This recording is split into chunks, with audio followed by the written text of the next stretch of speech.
पंगुं लंघयति गिरिं यत्कृपातं वन्दे श्रीगुरुं दीनतारिणं परमानन्दमाधव श्रीचैतन्य ईश्वर कृष्णाय वासुदेवाय देवकी नंदनाय च नंदगोपकुमाराय गोविंदाय नमो नमः। नमो महावदन्याय कृष्ण प्रेम प्रदायते कृष्णाय कृष्ण चैतन्याय नामिने गौरतिशे नमः। नमो ब्राह्मण देवाय गो ब्राह्मण हिताय च जगद्हिताय कृष्णाय गोविंदाय नमो नमः। ಶ್ರೀಮದ್ ಭಾಗವತಂ ಸ್ಕಂದ 1 ಅಧ್ಯಾಯ 2 ಶ್ಲೋಕ ನಂಬರ್ 23 ಕರೆಕ್ಟಾ? ಶ್ಲೋಕ ಓದ್ತೀರಾ? ಸತ್ವಂ ರಜಸ್ತಮಾಯಿತಿ ಪ್ರಕೃತಿ ಗುಣಾಸ್ತೈ ಯುಕ್ತ ಪುರುಷ ಏಕ ಇಹಾಸ್ತ್ಯಾದತ್ತೆ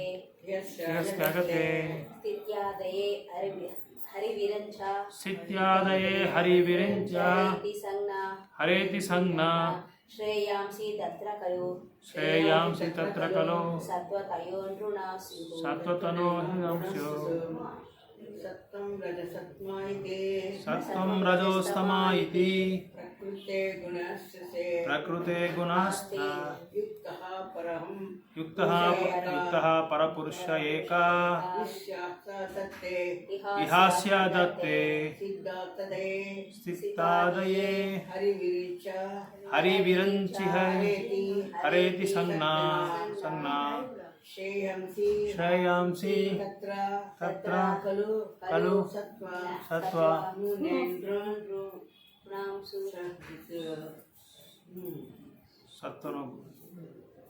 ಸತ್ವನೋನ್ಯ ಗುಣಾಂಸ್ತು. ಇದು ವರ್ಡ್ ಬೈ ವರ್ಡ್.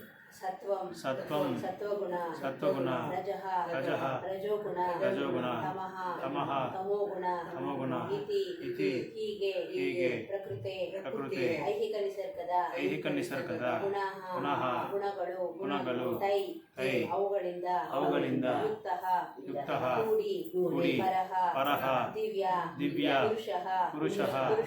ಪುರುಷನು ಏಕೆ ಒಂದೇ ಇಹ ಅಸ್ಯ ಈ ಭೌತಿಕ ಪ್ರಪಂಚದ ದತ್ತೆ ಒಪ್ಪಿಕೊಳ್ಳುತ್ತಾನೆ.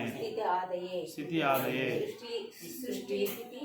ಸೃಷ್ಟಿ ಸ್ಥಿತಿ ಲಯ ಮೊದಲಾದವುಗಳಾಗಿ ಹರಿ ದೇವೋತ್ತಮ ಪುರುಷನಾದ ವಿಷ್ಣುವು ವಿರಂಚಿ ಬ್ರಹ್ಮ ಹರ ಶಿವ ಇತಿ ಈ ರೀತಿಯಾಗಿ ಸಂಜ್ಞಾ ವಿಭಿನ್ನ ಲಕ್ಷಣಗಳನ್ನು ಶ್ರೇಯಾಂಸಿ ಅಂತಿಮ ಲಾಭದಲ್ಲಿ ತತ್ರ ಅದರಲ್ಲಿ ಖಲು ಖಂಡಿತವಾಗಿ ಸತ್ವಗುಣ ತನೋಹು ರೂಪದಿಂದ ನೃಣಾಂ ಮನುಷ್ಯರ ಉಂಟಾಗುವುದು. ಅನುವಾದ ಭಾವಾರ್ಥ ಕೊಟ್ಟವರು ಭಕ್ತಿವೇದಾಂತ ಸ್ವಾಮಿ ಶ್ರೀಲ ಪ್ರಭುಪಾದಕಿ ಜೈ. ದಿವ್ಯನಾದ ಪರಮಪುರುಷ ರಜಸ್ಸು ಸತ್ವ ತಮಸ್ಸುಗಳೆಂಬ 3 ಐಹಿಕ ಗುಣಗಳಿಂದ ಪರೋಕ್ಷವಾಗಿ ಸಂಪರ್ಕ ಹೊಂದಿರುತ್ತಾನೆ. ಐಹಿಕ ಪ್ರಪಂಚದ ಸೃಷ್ಟಿ ಸ್ಥಿತಿ ಲಯಗಳಿಗಾಗಿ ಮಾತ್ರ ಆತನು ಬ್ರಹ್ಮ ವಿಷ್ಣು ಶಿವ 3 ಗುಣಾತ್ಮಕ ರೂಪಗಳನ್ನು ಅಂಗೀಕರಿಸುತ್ತಾನೆ. ಈ 3ರಲ್ಲಿ ಸತ್ವಗುಣಾತ್ಮಕ ರೂಪನಾದ ವಿಷ್ಣುವಿನಿಂದ ಎಲ್ಲ ಮನುಜರು ಅಂತಿಮ ಶ್ರೇಯಸ್ಸನ್ನು ಸಾಧಿಸಿಕೊಳ್ಳಬಹುದಾಗಿದೆ. ಭಾವಾರ್ಥ: ಮೇಲೆ ವಿವರಿಸಿದಂತೆ ಶ್ರೀಕೃಷ್ಣನ ಸಮಗ್ರ ಅಂಶಗಳಿಗೆ ಭಕ್ತಿ ಸೇವೆಯನ್ನು ಸಲ್ಲಿಸಬೇಕು ಎಂಬುದನ್ನು ಈ ಹೇಳಿಕೆ ದೃಢಪಡಿಸುತ್ತದೆ. ಶ್ರೀಕೃಷ್ಣ ಮತ್ತು ಅವನ ಸಮಗ್ರ ಅಂಶಗಳೇ ವಿಷ್ಣು ತತ್ವ. ಶ್ರೀಕೃಷ್ಣನಿಂದ ಮುಂದಿನ ರೂಪ ಬಲದೇವ, ಬಲದೇವನಿಂದ ಸಂಕರ್ಷನಿಂದ ನಾರಾಯಣ, ನಾರಾಯಣನಿಂದ ಎರಡನೆಯ ಸಂಕರ್ಷಣ, ಈ ಸಂಕರ್ಷನಿಂದ ವಿಷ್ಣು ಪುರುಷ ಅವತಾರಗಳು. ಸ್ವಲ್ಪ ನಿಧಾನಕ್ಕೆ, ಯಾಕಂದ್ರೆ ಅಲ್ಲಲ್ಲ ಇದು ತತ್ವ, ಇದು ಇದರಿಂದನೇ ನಮ್ಗೆ ಅಲ್ಲಲ್ಲ ಯಾಕೆ ಹೇಳ್ತಾ ಇದ್ದೀರ? ಕರೆಕ್ಟ್, ಅದರಿಂದ ಜಯಪಾಲ ಅಂತ ಹೇಳ್ತಾ ಇದ್ದು ನಿಮ್ಮ ಅಮ್ಮಗೆ ಹಾ. ಸ್ವಲ್ಪ ನಿಧಾನದಾಗ ಹೋದಮ್ಮ ನೀನು ಅಂತ ಹೇಳೋದು. ಹಾ ರೈಟ್. ನಿಧಾನದಾಗ ಹೋದ್ರು ಸುನೀತಾ. ಮೇಲೆ ಇದು ಭಾವಾರ್ಥ ಮೇಲೆ ವಿವರಿಸಿದಂತೆ ಶ್ರೀಕೃಷ್ಣನ ಸಮಗ್ರ ಅಂಶಗಳಿಗೆ ಭಕ್ತಿ ಸೇವೆಯನ್ನು ಸಲ್ಲಿಸಬೇಕು ಎಂಬುದನ್ನು ಈ ಹೇಳಿಕೆ ದೃಢಪಡಿಸುತ್ತದೆ. ಶ್ರೀಕೃಷ್ಣ ಮತ್ತು ಅವನ ಸಮಗ್ರ ಅಂಶಗಳೇ ವಿಷ್ಣು ತತ್ವ. ಶ್ರೀಕೃಷ್ಣನಿಂದ ಮುಂದಿನ ರೂಪ ಬಲದೇವ, ಬಲದೇವನಿಂದ ಸಂಕರ್ಷಣ, ಸಂಕರ್ಷಣನಿಂದ ನಾರಾಯಣ, ನಾರಾಯಣನಿಂದ ಎರಡನೆಯ ಸಂಕರ್ಷಣ, ಇದು ಅರ್ಥ ಮಾಡ್ಕೋಬೇಕು ಚೆನ್ನಾಗಿ, ಇದು ತುಂಬಾ ಮುಖ್ಯ. ಸಂಕರ್ಷಣನಿಂದ ವಿಷ್ಣು ಪುರುಷ ಅವತಾರಗಳು. ಈ ಐಹಿಕ ಪ್ರಪಂಚದಲ್ಲಿ ವಿಷ್ಣು ಅಥವಾ ಸತ್ವಗುಣದಿಂದ ಅಧಿದೇವತೆಯೇ ಕ್ಷೀರೋದಾಯಕೆಯ ವಿಷ್ಣು ಅಥವಾ ಪರಮಾತ್ಮ ಎಂಬ ಪುರುಷಾವತಾರ. ಬ್ರಹ್ಮ ರಜಸ್ಸಿನ ಅಧಿದೇವತೆ, ಶಿವ ತಮಸ್ಸಿನ ಅಧಿದೇವತೆ. ಈ ಮೂವರು ಐಹಿಕ ಪ್ರಪಂಚದ ಮೂರು ಗುಣಗಳ ವಿಭಾಗ ಮುಖ್ಯಸ್ಥರು. ಬ್ರಹ್ಮನ ತೇಜೋಗುಣದಿಂದ ಸೃಷ್ಟಿ ಸಾಧ್ಯವಾಗಿದೆ, ಬ್ರಹ್ಮನ ರಜೋಗುಣದಿಂದ ಅದನ್ನು ನಾಶ ಮಾಡಬೇಕಾಗಿ ಬಂದಾಗ ಶಿವ ತಾಂಡವ ನೃತ್ಯದಿಂದ ಅದನ್ನೆಸಗುವನು. ಐಹಿಕವಾದಿಗಳು ಮತ್ತು ಅದನ್ನು ಏನದು ಅದನ್ನು ನೃತ್ಯದಿಂದ ಅದನ್ನೆಸಗುವನು ಸ್ಟಾಪ್ ಮಾಡ್ತಾರಂತ. ಐಹಿಕವಾದಿಗಳು ಮತ್ತು ಮೂಢ ಮನುಜರು ಕ್ರಮವಾಗಿ ಬ್ರಹ್ಮ ಮತ್ತು ಶಿವನನ್ನು ಪೂಜಿಸುವರು. ಆದರೆ ಶುದ್ಧ ದಿವ್ಯವಾದಿಗಳು ಸ್ವತ್ವರೂಪನಾದ ವಿಷ್ಣುವಿನ ವಿಭಿನ್ನ ರೂಪಗಳನ್ನು ಪೂಜಿಸುವರು. ವಿಷ್ಣುವು ಲಕ್ಷ ಲಕ್ಷ ಕೋಟಿ ಕೋಟಿ ಸ್ವಾಂಶ ರೂಪ ಮತ್ತು ವಿಭಿನ್ನಾಂಶ ರೂಪಗಳಿಂದ ತೋರಿದ್ದಾನೆ. ಸ್ವಾಂಶ ರೂಪಗಳನ್ನು ಪರಮಪುರುಷನೆಂದು ಕರೆಯಲಾಗಿದೆ, ವಿಭಿನ್ನಾಂಶ ರೂಪಗಳು ಜೀವಿಗಳೆಂದು ಕರೆಯಲಾಗಿದೆ. ಜೀವಿಗಳು ಮತ್ತು ಪರಮಪುರುಷ ಇಬ್ಬರೂ ತಮ್ಮ ಮೂಲ ಆಧ್ಯಾತ್ಮಿಕ ರೂಪಗಳನ್ನು ಹೊಂದಿದ್ದಾರೆ. ಜೀವಿಗಳು ಕೆಲವು ಬಾರಿ ಐಹಿಕ ಶಕ್ತಿಯ ಅಧೀನಕ್ಕೆ ಒಳಪಟ್ಟಿರುವರು, ಆದರೆ ವಿಷ್ಣುವಿನ ರೂಪಗಳು ಯಾವಾಗಲೂ ಶ್ರೀ ಶಕ್ತಿಯ ನೇಮಗಳಾಗಿರುತ್ತವೆ. ಪರಮಪುರುಷ ವಿಷ್ಣು ಐಹಿಕ ಪ್ರಪಂಚದಲ್ಲಿ ಆವಿರ್ಭವಿಸಿದಾಗ ಐಹಿಕ ಶಕ್ತಿಯ ಅಧೀನದಲ್ಲಿರುವ ಬದ್ಧರಾದ ಜೀವಿಗಳ ವಿಮೋಚನೆಗಾಗಿಯೇ ಬರುತ್ತಾರೆ. ಅಂತಹ ಜೀವಿಗಳು ಪ್ರಭುಗಳಾಗಿರುವ ಆಶಯದಿಂದ ಐಹಿಕ ಜಗತ್ತಿನಲ್ಲಿ ಜನ್ಮ ತಳೆಯುತ್ತಾರೆ. ತನ್ಮೂಲಕ ಅವರು ತ್ರಿಗುಣಗಳಲ್ಲಿ ಸಿಲುಕಿಕೊಳ್ಳುತ್ತಾರೆ. ಹೀಗಾಗಿ ಜೀವಿಗಳು ಹಲವು ಬಾರಿ ಸೆರೆಮನೆಯ ವಾಸವನ್ನು ಅನುಭವಿಸಲು ತಮ್ಮ ಐಹಿಕ ಆವರಣವನ್ನು ಬದಲಾಯಿಸುತ್ತಾರೆ ಇರಬೇಕಾಗುತ್ತದೆ. ಪರಮಪುರುಷನ ಆದೇಶದ ಮೇರೆಗೆ ಬ್ರಹ್ಮನು ಐಹಿಕ ಜಗತ್ತಿನ ಸೆರೆಮನೆಯನ್ನು ಸೃಷ್ಟಿಸಿದ್ದಾನೆ. ಕಲ್ಪದ ಅಂತ್ಯದಲ್ಲಿ ಶಿವನು ಎಲ್ಲವನ್ನೂ ನಾಶ ಮಾಡುತ್ತಾನೆ. ಸೆರೆಮನೆಯ ನಿರ್ವಹಣೆಯ ವಿಷಯವೇನಿದ್ದರೂ ಎಲ್ಲ ವಿಷ್ಣುವಿನದೇ. ರಾಜ್ಯದ ಕಾರಾಗೃಹದ ನಿರ್ವಹಣೆ ಏನಿದ್ದರೂ ರಾಜ್ಯಕ್ಕೆ ಸೇರುತ್ತದಲ್ಲ. ಹಾಗೆ ಐಹಿಕ ಅಸ್ತಿತ್ವವೇ ಒಂದು ಸೆರೆಮನೆ. ಅದು ಮತ್ತೆ ಮತ್ತೆ ಬರುವ ಜನ್ಮ, ಮರಣ, ರೋಗ, ವೃದ್ಧಾಪ್ಯಗಳೆಂಬ ದುಃಖಾವಸ್ಥೆಯಿಂದ ತುಂಬಿ ಹೋಗಿದೆ.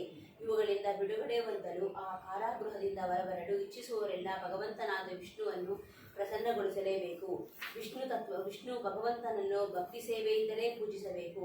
ಯಾರಾದರೂ ಐಹಿಕ ಪ್ರಪಂಚದ ಸೆರವಾಸವನ್ನು ಮುಂದುವರಿಸುವುದಾದರೆ ಅವರು ಶಿವ, ಬ್ರಹ್ಮ, ಇಂದ್ರ, ವರುಣನಂತಹ ಬೇರೆ ದೇವತೆಗಳಿಂದ ತಾತ್ಕಾಲಿಕ ನೆಮ್ಮದಿಗಾಗಿ ಪರ್ಯಾಯ ಸೌಕರ್ಯಗಳನ್ನು ಕೇಳಬಹುದು.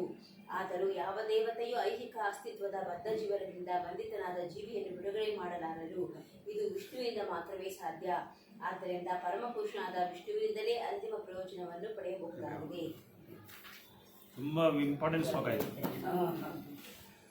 ಓಂ ಅಜ್ಞಾನತಿಮಿರಂಧಸ್ಯ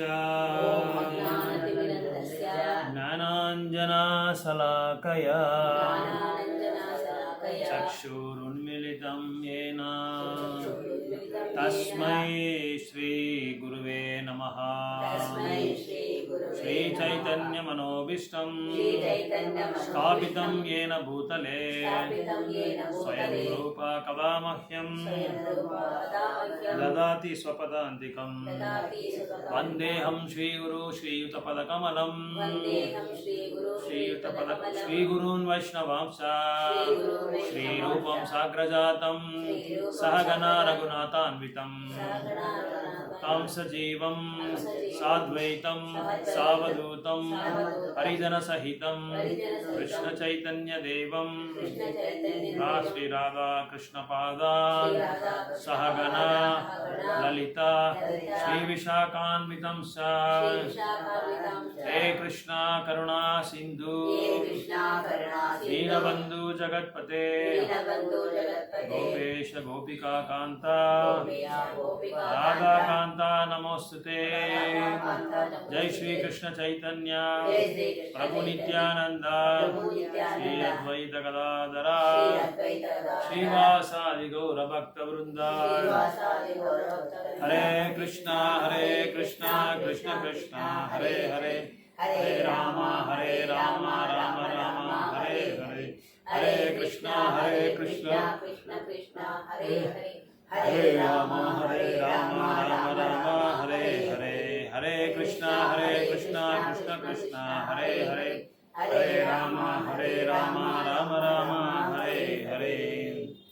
ಸೊ ಈ ಶ್ಲೋಕ 23ರಿಂದ 29ರವರೆಗೂ ಕೃಷ್ಣ ದೈವೋತ್ತಮ ಪರಮ ಪುರುಷ ಅನ್ನೋದಕ್ಕೆ ಯಾರಾದರೂ ಏನಾದರೂ ಪ್ರಶ್ನೆ ಕೇಳಿದ್ರೆ ಇದೆಲ್ಲ ಉತ್ತರ ಕೊಡ್ಬೋದು ನಾವು. ಈ 6 ಶ್ಲೋಕ ಉತ್ತರ ಕೊಡ್ಬೋದು. ಕೃಷ್ಣನೇ ದೈವೋತ್ತಮ ಪರಮ ಪುರುಷ ಅಂತ ನಾವು ಉತ್ತರ ಕೊಡ್ಬೋದು. ಇನ್ನೊಂದು ಏನು ಹೇಳ್ತಾ ಇದೆ ಅಂದರೆ ಇಲ್ಲಿ ವಿಷ್ಣು ಕೃಷ್ಣನ ಅವತಾರಗಳಾದ ವಿಷ್ಣು ಅವತಾರ, ನಾರಾಯಣ ಅವತಾರ, ರಾಮನ ಅವತಾರ, ಏನೇ ಅವತಾರ ಅಂತಿರಲಿ, ಈ ಎಲ್ಲ ಅವತಾರಗಳಿಗೂ ಮೂಲ ಕೃಷ್ಣನೇ ಅಂತ ಇದರಲ್ಲಿ ಹೇಳ್ತಾ ಇದೆ. ಎಲ್ಲ ಅವತಾರಗಳಿಗೂ ಅವತಾರಿ ಅಂದರೆ ಯಾವ ಒಂದು ವ್ಯಕ್ತಿಯಿಂದ ಅವತಾರ ಬರುತ್ತೋ ಈ ಅವತಾರಗಳಿಗೆಲ್ಲ ಆಧಾರ ನಾನೇ ಅಂತ ಇಲ್ಲಿಗೆ ವ್ಯಾಸ ಮಹರ್ಷಿ ನಿರೂಪಣೆ ಮಾಡ್ತಾ ಇದ್ದಾರೆ. ಸೊ ಕೃಷ್ಣನಿಂದಾನೇ ಎಲ್ಲ ಅವತಾರಗಳು ಬರೋದು. ಪ್ರಧಾನವಾದವರು ಕೃಷ್ಣ. ಗೋವಿಂದಂ ಆದಿಪುರುಷಂ ತಮಹಂ ಭಜಾಮಿ. ಆದಿ ಅಂದರೆ ಪ್ರಾರಂಭದಿಂದ ಅವರೇ ಇರೋದು. ಪ್ರಾರಂಭದಲ್ಲಿ ಅವರೇ ಇರ್ತಾರೆ, ಭವಿಷ್ಯದಲ್ಲಿ ಯಾವಾಗಲೂ ಅವ್ರು ಇದ್ದೇ ಇರ್ತಾರೆ ಅಂತ ಗೋವಿಂದಂ ಆದಿಪುರುಷಂ. ಗೋವಿಂದನೇ ಯಾವಾಗಲೂ ಆದಿಪುರುಷ ಅಂತ ಹೇಳ್ತಾ ಇದ್ದಾರೆ. ಬ್ರಹ್ಮ ಇರೋದು ಅದನ್ನು. ಸೊ ಇಲ್ಲಿ ಏನಂದರೆ ವಿಷ್ಣು ಅವತಾರಗಳು, ಕೃಷ್ಣ ಯಾವ ಥರ ಅವತಾರಗಳು ತಗೊಂಡಿದ್ದಾರೆ, ಏನೇನು ಅವತಾರ ಅಂತ ಇಲ್ಲಿ ವರ್ಣನೆ ಕೊಡ್ತಾ ಇದ್ದಾರೆ. ಸೊ ಇಲ್ಲಿ ಸತ್ವಗುಣಕ್ಕೆ ಯಾರ ಅಧಿಪತಿ, ರಜೋಗುಣಕ್ಕೆ ಯಾರ ಅಧಿಪತಿ, ತಮೋಗುಣಕ್ಕೆ ಯಾರ ಅಧಿಪತಿ. ಸೊ ಈ ಮೂವರು ಒಂದು ವ್ಯಕ್ತಿಗಳು ಯಾರು, ಇವರು ಎಲ್ಲಿಂದ ಬರ್ತಾರೆ, ಇವರ ಒಂದು ಹಿನ್ನೆಲೆ ಏನು ಅನ್ನೋದನ್ನ ಈ ಶ್ಲೋಕದಲ್ಲಿ ಹೇಳ್ತಾ ಇದ್ದಾರೆ. ಯಾಕಂದರೆ ಇದುವರೆಗೂ ಏನು ಮಾಡಿದ್ರು ಅಂದರೆ ಭಕ್ತಿ ಸೇವೆದ ಬಗ್ಗೆ ಎಲ್ಲ ಹೇಳ್ಕೊಂಡ್ಬಂದರು. ಯಾವ ಥರ ನಾವು ಭಕ್ತಿ ಸೇವೆ ಮಾಡಬೇಕು, ಯಾವ ಥರ ನಾವು ಭಗವಂತನ ಸೇವೆಯಲ್ಲಿ ಈಡ್ಪಡಿಸ್ಕೋಬೇಕು, ಇದೆಲ್ಲ ಹೇಳ್ಕೊಂಡು ಬರ್ತಾ ಇದ್ರು. ಹಿಂದಿನ ಶ್ಲೋಕದಲ್ಲ ನಾವು ನಿನ್ನೆ ಮೊನ್ನೆಲ್ಲ ನೋಡಿದ್ರಿ. ಹೇಗೆ ನಾವು ಈ ಭೌತಿಕ ಪ್ರಪಂಚದಿಂದ ಹೊರಗಡೆ ಬರಬೇಕು, ಈ ಕರ್ಮದಿಂದ ನಾವು ಹೊರಗಡೆ ಬರಬೇಕು, ಕರ್ಮ ಮಾಡಬಾರ್ದಂದ್ರೆ ನಾವು ಏನು ಮಾಡಬೇಕು, ಕಾಮದಿಂದ ಹೇಗೆ ನಾವು ಹೊರಗಡೆ ಬರಬೇಕು, ಇಂದ್ರಿಯಗಳನ್ನ ಯಾವ ಥರ ನಾವು ನಿಗ್ರಹ ಮಾಡ್ಕೋಬೇಕು, ಇದೆಲ್ಲ ನಾವು ನೋಡ್ಕೊಂಡು ಬಂದ್ವಿ. ಆಮೇಲೆ ಇನ್ನೊಂದು ನಿನ್ನೆ ನೋಡಿದ್ದು ನಾವೇನೆಂದರೆ ಪರಮಾತ್ಮನನ್ನು ಸ್ವಾಮಿಯಾಗಿ ಕಂಡಾಗ ಹೃದಯ ಗಂಟದ ಬಗ್ಗೆ ನಾವು ಮಾತಾಡ್ತೀವಿ. ಹೃದಯ ಗಂಟಿಂದ ಮಾತಾಡ್ತೀವಿ. ಆ ಹೃದಯ ಗಂಟನ ನಾವು ಇದು ಚದರಿಸ್ಬೇಕು ಅಂತ ಹೇಳಿದ್ರೆ ನಮಗೆ ಏನು ಮಾಡಬೇಕು, ಖಡ್ಗದ ಥರ ಒಂದು ಜ್ಞಾನ ಬೇಕು. ಈಗ ಯಾವ ಥರ ಜ್ಞಾನ ಅಂದರೆ ಭಗವಂತನ ಜ್ಞಾನಗಂತೆ ಅತೀತವಾದ ವಿಜ್ಞಾನ. ಸೊ ಆ ಒಂದು ವಿಜ್ಞಾನ ಏನು ಅಂದರೆ ನಮಗೆ ಕೊಟ್ಟಿರೋದು ಆಚಾರ್ಯಸು ಈ ಭಾಗವತಮು ಮತ್ತು ಗ್ರಂಥಗಳು, ಭಗವದ್ಗೀತಾ, ರಾಮಾಯಣ ಮತ್ತು ಭಗವಂತನ ನಾಮ. ಮುಖ್ಯವಾಗಿ ಆ ನಾಮ ಕೊಡೋದ್ರಿಂದ ಏನಾಗುತ್ತೆ ಅಂದರೆ ಹೃದಯದಲ್ಲಿರೋ ಗ್ರಂಥಿ ಅಂದರೆ ಕಾಮ ಇದೆಲ್ಲ ಕಾಮದಿಂದ ನಾವು ಬಿಡುಗಡೆ ಆಗ್ಬೇಕಂದ್ರೆ ಯಾವುದರಲ್ಲಿ ನಾವು ಆಶ್ರಯ ತಗೊಂಡ್ರೆ ಆಗಲ್ಲ. ಅದೇನು ಮಾಡಬೇಕು, ಖಡ್ಗ ತಗೊಂಡು ಅದನ್ನ ಕತ್ತರಿಸ್ಬೇಕು. ಅದು ಕತ್ತರಿಸ್ಬೇಕಂದ್ರೆ ಒಂದೇ ಮಾರ್ಗ ಏನು ಅಂದರೆ ಭಗವಂತನ ಸೇವೆಯಲ್ಲಿ ಸತತವಾಗಿ ನಾವು ನಾಮವನ್ನು ಹೇಳಿದ್ರೆ ಮಾತ್ರ. ಶರಣಾಗತಿ ಅಂದ್ರೆ ಅರ್ಥ ಏನಂದ್ರೆ ನಾಮ ಬಿಟ್ಟು ಬೇರೆ ಏನಿಲ್ಲ ಅಂತ ಅರ್ಥ. ಭಗವಂತನ ನಾಮ ಉಚ್ಚಾರಣೆ ಬಿಟ್ಟು ಬೇರೆ ಏನಿಲ್ಲ, ಅದೇ ಶರಣಾಗತಿ ಅಂತ ಅರ್ಥ. ಯಾಕಂದ್ರೆ ಶರಣಾಗತಿ ಆದ್ಮೇಲೆ ನಾವು ಸುಮ್ಮನೆ ಕೂತ್ಕೊಂಡಿರಲ್ಲ, ಕಾಲ ಇಟ್ಕೊಂಡು ಭಗವಂತನ ಹೊಗಳ್ತೀರಿ, ಭಗವಂತನ ನಾಮ ಹೇಳ್ತೀರಿ, ಭಗವಂತನ ಲೀಲೆಗಳ ಬಗ್ಗೆ ಚರ್ಚೆ ಮಾಡ್ತೀರಿ. ಹೆಂಗ್ ಭಗವಂತ ಹೇಗ್ ಬಂದ, ಭಗವಂತನಿಗೆ ಒಂದು ಇದೆಯಾ, ಇದು ಏನೋ ಆದಿ ಅಂತ ಏನಾದ್ರು ಇದೆಯಾ ಅಂತಂದ್ರೆ ಏನೇ ಇಲ್ಲ. ಕರೆಕ್ಟಾಗಿ ಆಗಿದೆ, ಅದೊಂದು ತಿಳ್ಕೊಂಡ್ಬಿಟ್ರೆ ಸಾಕು. ಭಗವಂತನಿಗೆ ಆದಿ ಇಲ್ಲ, ಮಧ್ಯ ಇಲ್ಲ, ಅಂತ ಇಲ್ಲ. ಯಾವಾಗ್ಲೂ ಭಗವಂತ ಸದಾ ಇರ್ತಾರೆ, ಇನ್ಮೇಲೂ ಇರ್ತಾರೆ, ಭವಿಷ್ಯದಲ್ಲಿ ಇರ್ತಾರೆ. ಇಲ್ಲ ಅದೇ ಹೇಳ್ತಾ ಇದ್ದಾರೆ, ಸತ್ವಗುಣಕ್ಕೆ ಅಧಿಪತಿ ಒಂದು ವಿಷ್ಣು, ರಜೋಗುಣಕ್ಕೆ ಅಧಿಪತಿ ಬಂದು ಬ್ರಹ್ಮ, ತಮೋಗುಣಕ್ಕೆ ಅಧಿಪತಿ ಬಂದು ಶಿವ. ಸೊ ಈಗ ಪ್ರಧಾನ ಸೃಷ್ಟಿಕರ್ತ ಯಾರು ಅಂದರೆ ಭಗವಂತ ವಿಷ್ಣು. ಹೇಗೆ ಸೃಷ್ಟಿ ಮಾಡ್ತಾನೆ ಅಂತ ಹೇಳ್ತಾ ಇದ್ದಾರೆ. ಮೊದಲು ನಾವೇನು ಅರ್ಥ ಮಾಡ್ಕೋಬೇಕಾದ್ರೆ ಇಲ್ಲಿ ಪ್ರಭುಪಾದರು ಇದೆ ಹೇಳ್ತಾ ಇದ್ದಾರೆ, ಕೃಷ್ಣನ ಒಂದು ಇದರಿಂದ ಏನಾಗುತ್ತೆ ಅಂದರೆ ಬಲರಾಮನ್ ಬಂದು ಅವತಾರ ತಗೊಂತಾರೆ. ಕೃಷ್ಣ ಬಂದು ಬಲರಾಮನ ಅವತಾರನಾಗಿ ತಗೊಂತಾರೆ. ಕೃಷ್ಣನಿಂದ ಮೊದಲು ಯಾರು ಬರೋದಂದ್ರೆ ಬಲರಾಮ. ಇಮ್ಮಿಡಿಯೇಟ್ ಎಕ್ಸ್ಪ್ಯಾನ್ಷನ್, ಸ್ವತಃ ಕ್ಷಣದಲ್ಲೇ ಅವರು ಈ ಅವತಾರ ತಗೊಂತಾರೆ ಬಲರಾಮ. ಅದು ಯಾಕಂದ್ರೆ ಬಲರಾಮನಿಗೂ ಕೃಷ್ಣನಿಗೂ ವ್ಯತ್ಯಾಸ ಇಲ್ಲ. ನಾನು ನಿಮ್ಗೆ ಹೇಳಿದ್ದೀನಿ ಮೊದಲೇ, ನಿತ್ಯಾನಂದ ಪ್ರಭು ಅಪರೆನ್ಸ್ ನಾವು ಸೆಲೆಬ್ರೇಟ್ ಮಾಡುವಾಗ ನಿಮ್ಗೆ ಹೇಳಿದ್ದೀನಿ, ಬಲರಾಮನಿಗೆ ಕೃಷ್ಣನಿಗೆ ಯಾವ ತರವಾದ ಭೇದ ಇಲ್ಲ. ಆದ್ರೆ ಎರಡು ಭೇದ ಇದೆ. ನಾನು ನಿಮ್ಗೆ ಮೊದಲೇ ಹೇಳಿದ್ದೀನಿ. ಅಲ್ಲ, ಅಣ್ಣ ತಮ್ಮ ಕರೆಕ್ಟ್. ಆ ಒಂದು ದ್ವಾಪರಯುಗದಲ್ಲಿ ಅಣ್ಣ ತಮ್ಮದಿರಾಗಿ ಬಂದ್ರು. ಆದ್ರೆ ಯಾಕೆ ಅಣ್ಣ ತಮ್ಮದಿರಾಗಿ ಬಂದ್ರು ಅಂದ್ರೆ ಅದಕ್ಕೆ ಹಿಂದಿನ ಯುಗದಲ್ಲಿ, ತ್ರೇತಾಯುಗದಲ್ಲಿ ರಾಮ ಹೆಂಗ್ ಹೇಳಿದ್ರೆ ನಂಗೆ ಲಕ್ಷ್ಮಣ ಕೇಳ್ಬೇಕಾಗಿ ಬಂತು. ಕೆಲವು ಟೈಮಲ್ಲಿ ಅವ್ರ ಸೇವೆ ಎಲ್ಲ ಸ್ವಲ್ಪ ಇವರು ಲಕ್ಷ್ಮಣ ಮಾಡೋ ಸೇವೆನೆಲ್ಲ ರಾಮನೇ ಮಾಡ್ಬಿಡ್ತಾ ಇದ್ರು. ನೀನ್ ಸುಮ್ಮನೆ ನಿನ್ಗೆ ಗೊತ್ತಾಗಲ್ಲ, ನಾನೇ ಮಾಡ್ತೀನಿ ಅಂತ ಅವರೇ ಹೋಗ್ಬಿಡ್ತಾ ಇದ್ರು. ಲಕ್ಷ್ಮಣ್ ಅದು ಇಡಿಸ್ತಾ ಇರ್ಲಿಲ್ಲ. ನನ್ನ ರಾಮನ ಸೇವೆ ನಾನೇ ಮಾಡ್ಬೇಕು, ಅವ್ರ ಹತ್ರ ಮಾಡಿಸ್ಬಾರ್ದು ಅನ್ನೋ ಒಂದು ಭಾವನೆ ಇರೋದ್ರಿಂದ ಏನಾಗುತ್ತೆ, ಲಕ್ಷ್ಮಣ್ಗೆ ಒಂದೊಂದ್ಸಲ ಕೋಪ ಬಂದ್ಬಿಡ್ತಾ ಇತ್ತು. ಅದಕ್ಕೆ ಏನ್ ಮಾಡ್ದಂದ್ರೆ, ನಿನಗೆ ಈ ತರ ಮಾಡಲ್ಲ, ನಾನು ನೆಕ್ಸ್ಟ್ ಬರೋ ಒಂದು ಯುಗದಲ್ಲಿ ನಾನ್ ನಿನಗೆ ಅಣ್ಣನಾಗಿ ಬರ್ತೀನಿ. ಅವಾಗ ನಾನು ಹೇಳಿದಾಗ ನೀನ್ ಕೇಳ್ಬೇಕಲ್ಲ. ಅದಕ್ಕೆ ಏನ್ ಮಾಡಿದ್ರು, ದ್ವಾಪರ ಯುಗದಲ್ಲಿ ಬಲರಾಮನಾಗಿ ಬಂದ್ರು. ಮೊದಲು ಬಲರಾಮನು ಅವತಾರ ತಗೊಂಡ್ಮೇಲೆ ಆಮೇಲೆ 10 ದಿನ ಆದ್ಮೇಲೆ ಕೃಷ್ಣ ತಗೊಂತಾರೆ ಅವತಾರ. ಅದಕ್ಕೆ ಅಣ್ಣ ತಮ್ಮದಿರಾಗಿ ಬರೋದು. ಅದು ಬಿಟ್ರೆ ಮುಖ್ಯವಾದ ಇಲ್ಲಿ ಇದು ನಾವು ಅರ್ಥ ಮಾಡ್ಕೋಬೇಕಾಗಿದ್ದ ವಿಷಯ ಏನು ಅಂದ್ರೆ, ಕೃಷ್ಣನ ಅವತಾರ ಬಲರಾಮು ಮತ್ತೆ ರಾಧಾರಾಣಿ. ಕೃಷ್ಣ ಸೇವೆನ ಸ್ವೀಕಾರ ಮಾಡ್ಕೊಳ್ಳೋದಿಕ್ಕೆ ಏನ್ ಮಾಡಿದ್ರು, ಬಲರಾಮನಾಗಿ ಬಂದ್ರು. ಅವರಿಂದ ಭಕ್ತರಿಂದ ಸೇವೆನ ಯಾವ ತರ ಸ್ವೀಕಾರ ಮಾಡ್ಕೋಬೇಕು, ಭಕ್ತರು ಯಾವ ತರ ಸ್ವೀಕಾರ ಮಾಡ್ಬೇಕು ಕೃಷ್ಣನಿಗೆ, ಅದನ್ನ ತೋರಿಸ್ಕೊಳಕ್ಕೆ ಭಗವಂತ ಏನಾದ್ರು ಬಲರಾಮನಾಗಿ ಬಂದ್ರು. ಅಂದ್ರೆ ಸೇವಕ ಭಗವಾನ್ ಅಂತ ಹೆಸರು ಅದಕ್ಕೆ. ಸೇವೆ ಮಾಡೋ ಭಗವಾನ್. ಬಲರಾಮನ್ ಏನ್ ಮಾಡಿದ್ರು, ಎಲ್ಲಾ ವಿಧದಲ್ಲಿ ಅವ್ರಿಗೆ ಸೇವೆ ಮಾಡಿದ್ರು. ಯಾವ ತರ ಇದು ಸೇವೆ ಮಾಡಿದ್ರು ಅವರು ಬಲರಾಮನು ಕೃಷ್ಣನಿಗೆ? ಬಲರಾಮ ಬಂದು ಕೃಷ್ಣನಿಗೆ ಯಾವ ತರವಾದ ಸೇವೆ ಮಾಡ್ತಾನೆ ಇದಾರೆ. ಇನ್ನು ಒಂದ್ 2-3 ಉದಾಹರಣೆ. ಅದೇ ಯಾವ ತರ ಹೆಲ್ಪ್, ಯಾವ ತರ ಸಹಾಯ, ಯಾವ್ದನ ಕಷ್ಟಕ್ಕೆ ಹೋಗ್ತಾ ಇದ್ರೆ ಇದು ಕಾಳಿಂಗ ಬರ್ತಾನ, ಅದ್ರಲ್ಲಿ ಕೃಷ್ಣ ನಾಗರೆಡ್ಡಿ ಮೇಲೆ ಕಾಳಿಯ ಸರ್ಪ ಕೆರೆ ಒಳಗೆ ಬಿದ್ದೋಗ್ಬಿಡ್ತಾನೆ ಅನ್ಬಿಟ್ಟು ಬಲರಾಮ ಬೇಡ ಹೋಗ್ಬೇಡ ನೀನು, ಅದು ಹೋಗ್ಬೇಡ ಅಂತ ತಡೆದ್ರು. ಬಟ್ ನಾನ್ ಕೇಳೋದು ಏನಂದ್ರೆ ಪ್ರಶ್ನೆ, ಯಾವ ತರವಾದ ಅವ್ರಿಗೆ ಸೇವೆ ಮಾಡ್ತಾ ಇದ್ರು ಬಲರಾಮರು ಯಾವ ತರವಾದ, ಅದು ಕರೆಕ್ಟೇ, ತಡೀತಾ ಇದ್ರು ಅಷ್ಟೇ, ಮಾಡ್ಬೇಡ. ಯಾಕಂದ್ರೆ ಬಲರಾಮನ್ ಗೊತ್ತು ಕೃಷ್ಣ ಬಂದು ಯಾರನ್ನ ಬೇಕಾದ್ರೂ ಕೊಲ್ಲಬಲ್ಲೆ ಅಂತ ಅವ್ರು ಗೊತ್ತು. ಬಟ್ ಯಾವ ತರವಾದ ಬಲರಾಮ ಬಂದು ಇವ್ರಿಗೆ ಸೇವೆ ಮಾಡ್ತಾ ಇದ್ದಾರೆ ಕೃಷ್ಣನಿಗೆ. ಎಕ್ಸಾಕ್ಟ್ಲಿ, ತಪ್ಪಿಲ್ಲ. ನಾವು ಇದು ಸತ್ಸಂಗದಲ್ಲಿ ಇದೆಲ್ಲ ಏನಕ್ಕಂದ್ರೆ ಅವಾಗ ಈ ತರ ನಾವು ಕೇಳೋದ್ರಿಂದ ಏನಾಗುತ್ತೆ, ನಮ್ಗೆ ಒಂದೊಂದೇ ಉತ್ತರ ಬರ್ತಾ ಇರುತ್ತೆ, ತಪ್ಪೋ ರೈಟೋ ಬರ್ತಾನೆ ಇರುತ್ತೆ. ಅವಾಗ ಏನಾಗುತ್ತೆ ಅಂದ್ರೆ, ಈ ತರ ಅವಾಗ ನಮ್ಗೇನಂದ್ರೆ ಒಂದು ಉತ್ತರ ಕೊಟ್ಟಾದ್ಮೇಲೆ ಇನ್ನೊಂದು ಉತ್ತರ ಬರುತ್ತೆ, ಒಬ್ಬೊಬ್ರು ಒಂದೊಂದು ಉತ್ತರ ಕೊಡ್ತಾರೆ. ಆದಿಶೇಷನ್ ಮೇಲೆ ಮಲ್ಕೊಂಡಿದಾರಲ್ಲ ರಂಗನಾಥನು, ಅವ್ರು ಬಲರಾಮೆ. ಆಮೇಲೆ ಕೃಷ್ಣನಿಗೆ ಪಾದರಕ್ಷಕಗಳು ಯಾರಂದ್ರೆ ಬಲರಾಮೆ. ಕೃಷ್ಣನಿಗೆ ಯಾವೊಂದು ಒಡವೆ ಕೃಷ್ಣ ಹಾಕೊಳ್ಳೋದೆಲ್ಲ ಬಲರಾಮೆ. ಆಮೇಲೆ ಕರ್ತಾಲು ಅದು ಬಲರಾಮೆ, ಮೃದಂಗ ಅದು ಬಲರಾಮೆ, ಒಡವೆಗಳೆಲ್ಲ ಹಾಕಂತಾರಲ್ಲ ಕೃಷ್ಣ, ಒಡವೆಗಳು. ಆಮೇಲೆ ಏನಿದೆ ಇದಕ್ಕೆ ಹೇಳೋದು, ಡಾಬು ಎಲ್ಲ ಬಲರಾಮೆ, ಪ್ರತಿಯೊಂದು ಬಲರಾಮೆ. ಅದಕ್ಕೆ ನಾವು ಮೃದಂಗ ಕರ್ತಲೆಲ್ಲ ಕೆಳಗಡೆ ಇಡಲ್ಲ, ಆಮೇಲೆ ಭಗವದ್ಗೀತೆ ಕೆಳಗಡೆ ಇಡಲ್ಲ, ಜಪಮಾಲೆ ಕೆಳಗಡೆ ಇಡಲ್ಲ, ಇದೆಲ್ಲ ಬಲರಾಮ. ಮಾಲೆ ಎಲ್ಲ ಬಲರಾಮ. ಯಾಕಂದ್ರೆ ಬಲರಾಮನಿಗೂ ಅದಕ್ಕೂ ವ್ಯತ್ಯಾಸನೇ ಇಲ್ಲ. ಸೊ ಈ ಬಲರಾಮ ಏನ್ ಮಾಡ್ತಾರೆ, ಎಲ್ಲಾ ಕಡೆ ಇವ್ರಿಗೆ ಸೇವೆ ಮಾಡೋದು. ಆಮೇಲೆ ಬೆಟ್ಟದಲ್ಲಿ ನೀವು ನರಸಿಂಹನ ಇದು ಅಹೋಬಿಲಂಗೆ ಹೋಗ್ಬಿಟ್ರೆ ಅದ್ರ ಭಗವಂತ ಬಂದು ಬಲರಾಮನ್ ಏನ್ ಮಾಡ್ತಾನೆ, ತನ್ನ ತಾನೇ ವಿಸ್ತರಣೆ ಮಾಡ್ಕೊಂತಾರೆ. ಭಗವಂತ ಕುತ್ಕೊಳ್ಳೋದಕ್ಕೆ, ಅಲ್ಲಿ ಆಸೀನರಾಗೋದಕ್ಕೆ ಬೆಟ್ಟನೇ ಹಂಗೆ ವಿಸ್ತರಣೆ ಅವ್ರು ಮಾಡ್ಕೊಂಡ್ಬಿಡ್ತಾರೆ. ಆಮೇಲೆ ಇನ್ನೊಂದೇನಂದ್ರೆ ಕೃಷ್ಣ ಅವರೆಲ್ಲ Adishesha is nothing but Balaram. ಎಲ್ಲಾ ಸರ್ಪಗಳಿಗೂ ಬಲರಾಮನೇ ಅಧಿಪತಿ. ಸೊ ಅದಕ್ಕೆ ಬಲರಾಮನ್ ಇವನು ಸರ್ಪದೋಷ ಇದ್ರೆ ಕೂಡ ನಿಮ್ಗೆ ಬಲರಾಮನ್ನ ಇದು ಪೂಜೆ ಮಾಡಿದ್ರೆ, ಬಲರಾಮನ್ ನಾಮ ಹೇಳಿದ್ರೆ ಆ ಸರ್ಪದೋಷ ಕೂಡ ಹೊರಟೋಗ್ಬಿಡುತ್ತೆ. ಬಟ್ ನಂಬಿಕೆಯಿಂದ ತೀವ್ರದಿಂದ ಮಾಡಬೇಕು, ಬೇರೆ ಏನೋ ಅನುಮಾನದಿಂದ ಮಾಡಿದ್ರೆ ಆಗಲ್ಲ. ಅದಕ್ಕೆ ಬಲರಾಮ ಏನ್ ಮಾಡ್ತಾನೆ, ಒಂದೊಂದ್ಸಲ ಯಶೋದ ಮಾತಿ ಟೈಮ್ ಆಗ್ಬಿಡುತ್ತೆ. ಕೃಷ್ಣ ಆಟ ಆಡಕ್ ಹೋಗಿರ್ತಾನಲ್ಲ, ಇದು ಹುಡುಗರ ಜೊತೆ ಎಲ್ಲ ತನ್ನ ಸ್ನೇಹಿತರ ಜೊತೆ ಆಟ ಆಡಕ್ಕೆ ಹೋಗುವಾಗ ತುಂಬಾ ಸಮಯ ಆಗ್ಬಿಟ್ರೆ ಯಶೋಧ ಮತ್ತೆ ಟೆನ್ಷನ್ ಆಗ್ಬಿಡುತ್ತೆ. ನನ್ನ ಮಗ ಇನ್ನೂ ಬಂದಿಲ್ಲ, ನನ್ನ ಮಗ ಇನ್ನೂ ಬಂದಿಲ್ಲ, ನನ್ನ ಮಗ ಇನ್ನೂ ಬಂದಿಲ್ಲ ಅಂತ. ಅವಾಗ ಬಲರಾಮ ಏನ್ ಮಾಡ್ತಾನೆ, ಅವ್ರು ಯಾವ ವನದಲ್ಲಿ ಇದ್ದಾರೋ ಅಲ್ಲಿ 12 ವನ ಮುಖ್ಯವಾದ ವನ ಇದೆ, ತುಂಬಾ ವನಗಳಿದೆ ಅಲ್ಲಿ. 12 ವನ ತುಂಬಾ ಮುಖ್ಯವಾದ ವನ. ಆ ವನನ ಏನ್ ಮಾಡ್ತಾನೆ, ತುಂಬಾ ಹತ್ರ ಕರ್ಕೊಂಡ್ಬಿಡ್ತಾನೆ. ನಂದ ಮಹಾರಾಜ್ ಮನೆ ಹತ್ರನೇ ಕರ್ಕೊಂಡ್ಬಿಟ್ಟು ಯಶೋಧ ಮಾತಾಜಿ ಬಂದು ಬೇಗ ನೋಡ್ಬೇಕು, ಕೃಷ್ಣನ ದರ್ಶನ ಮಾಡ್ಕೊಬೇಕು, ಆ ತರ ಮಾಡ್ಬಿಡ್ತಾನೆ. ಇದೆಲ್ಲ ಬಲರಾಮನೇ ಮಾಡೋದು.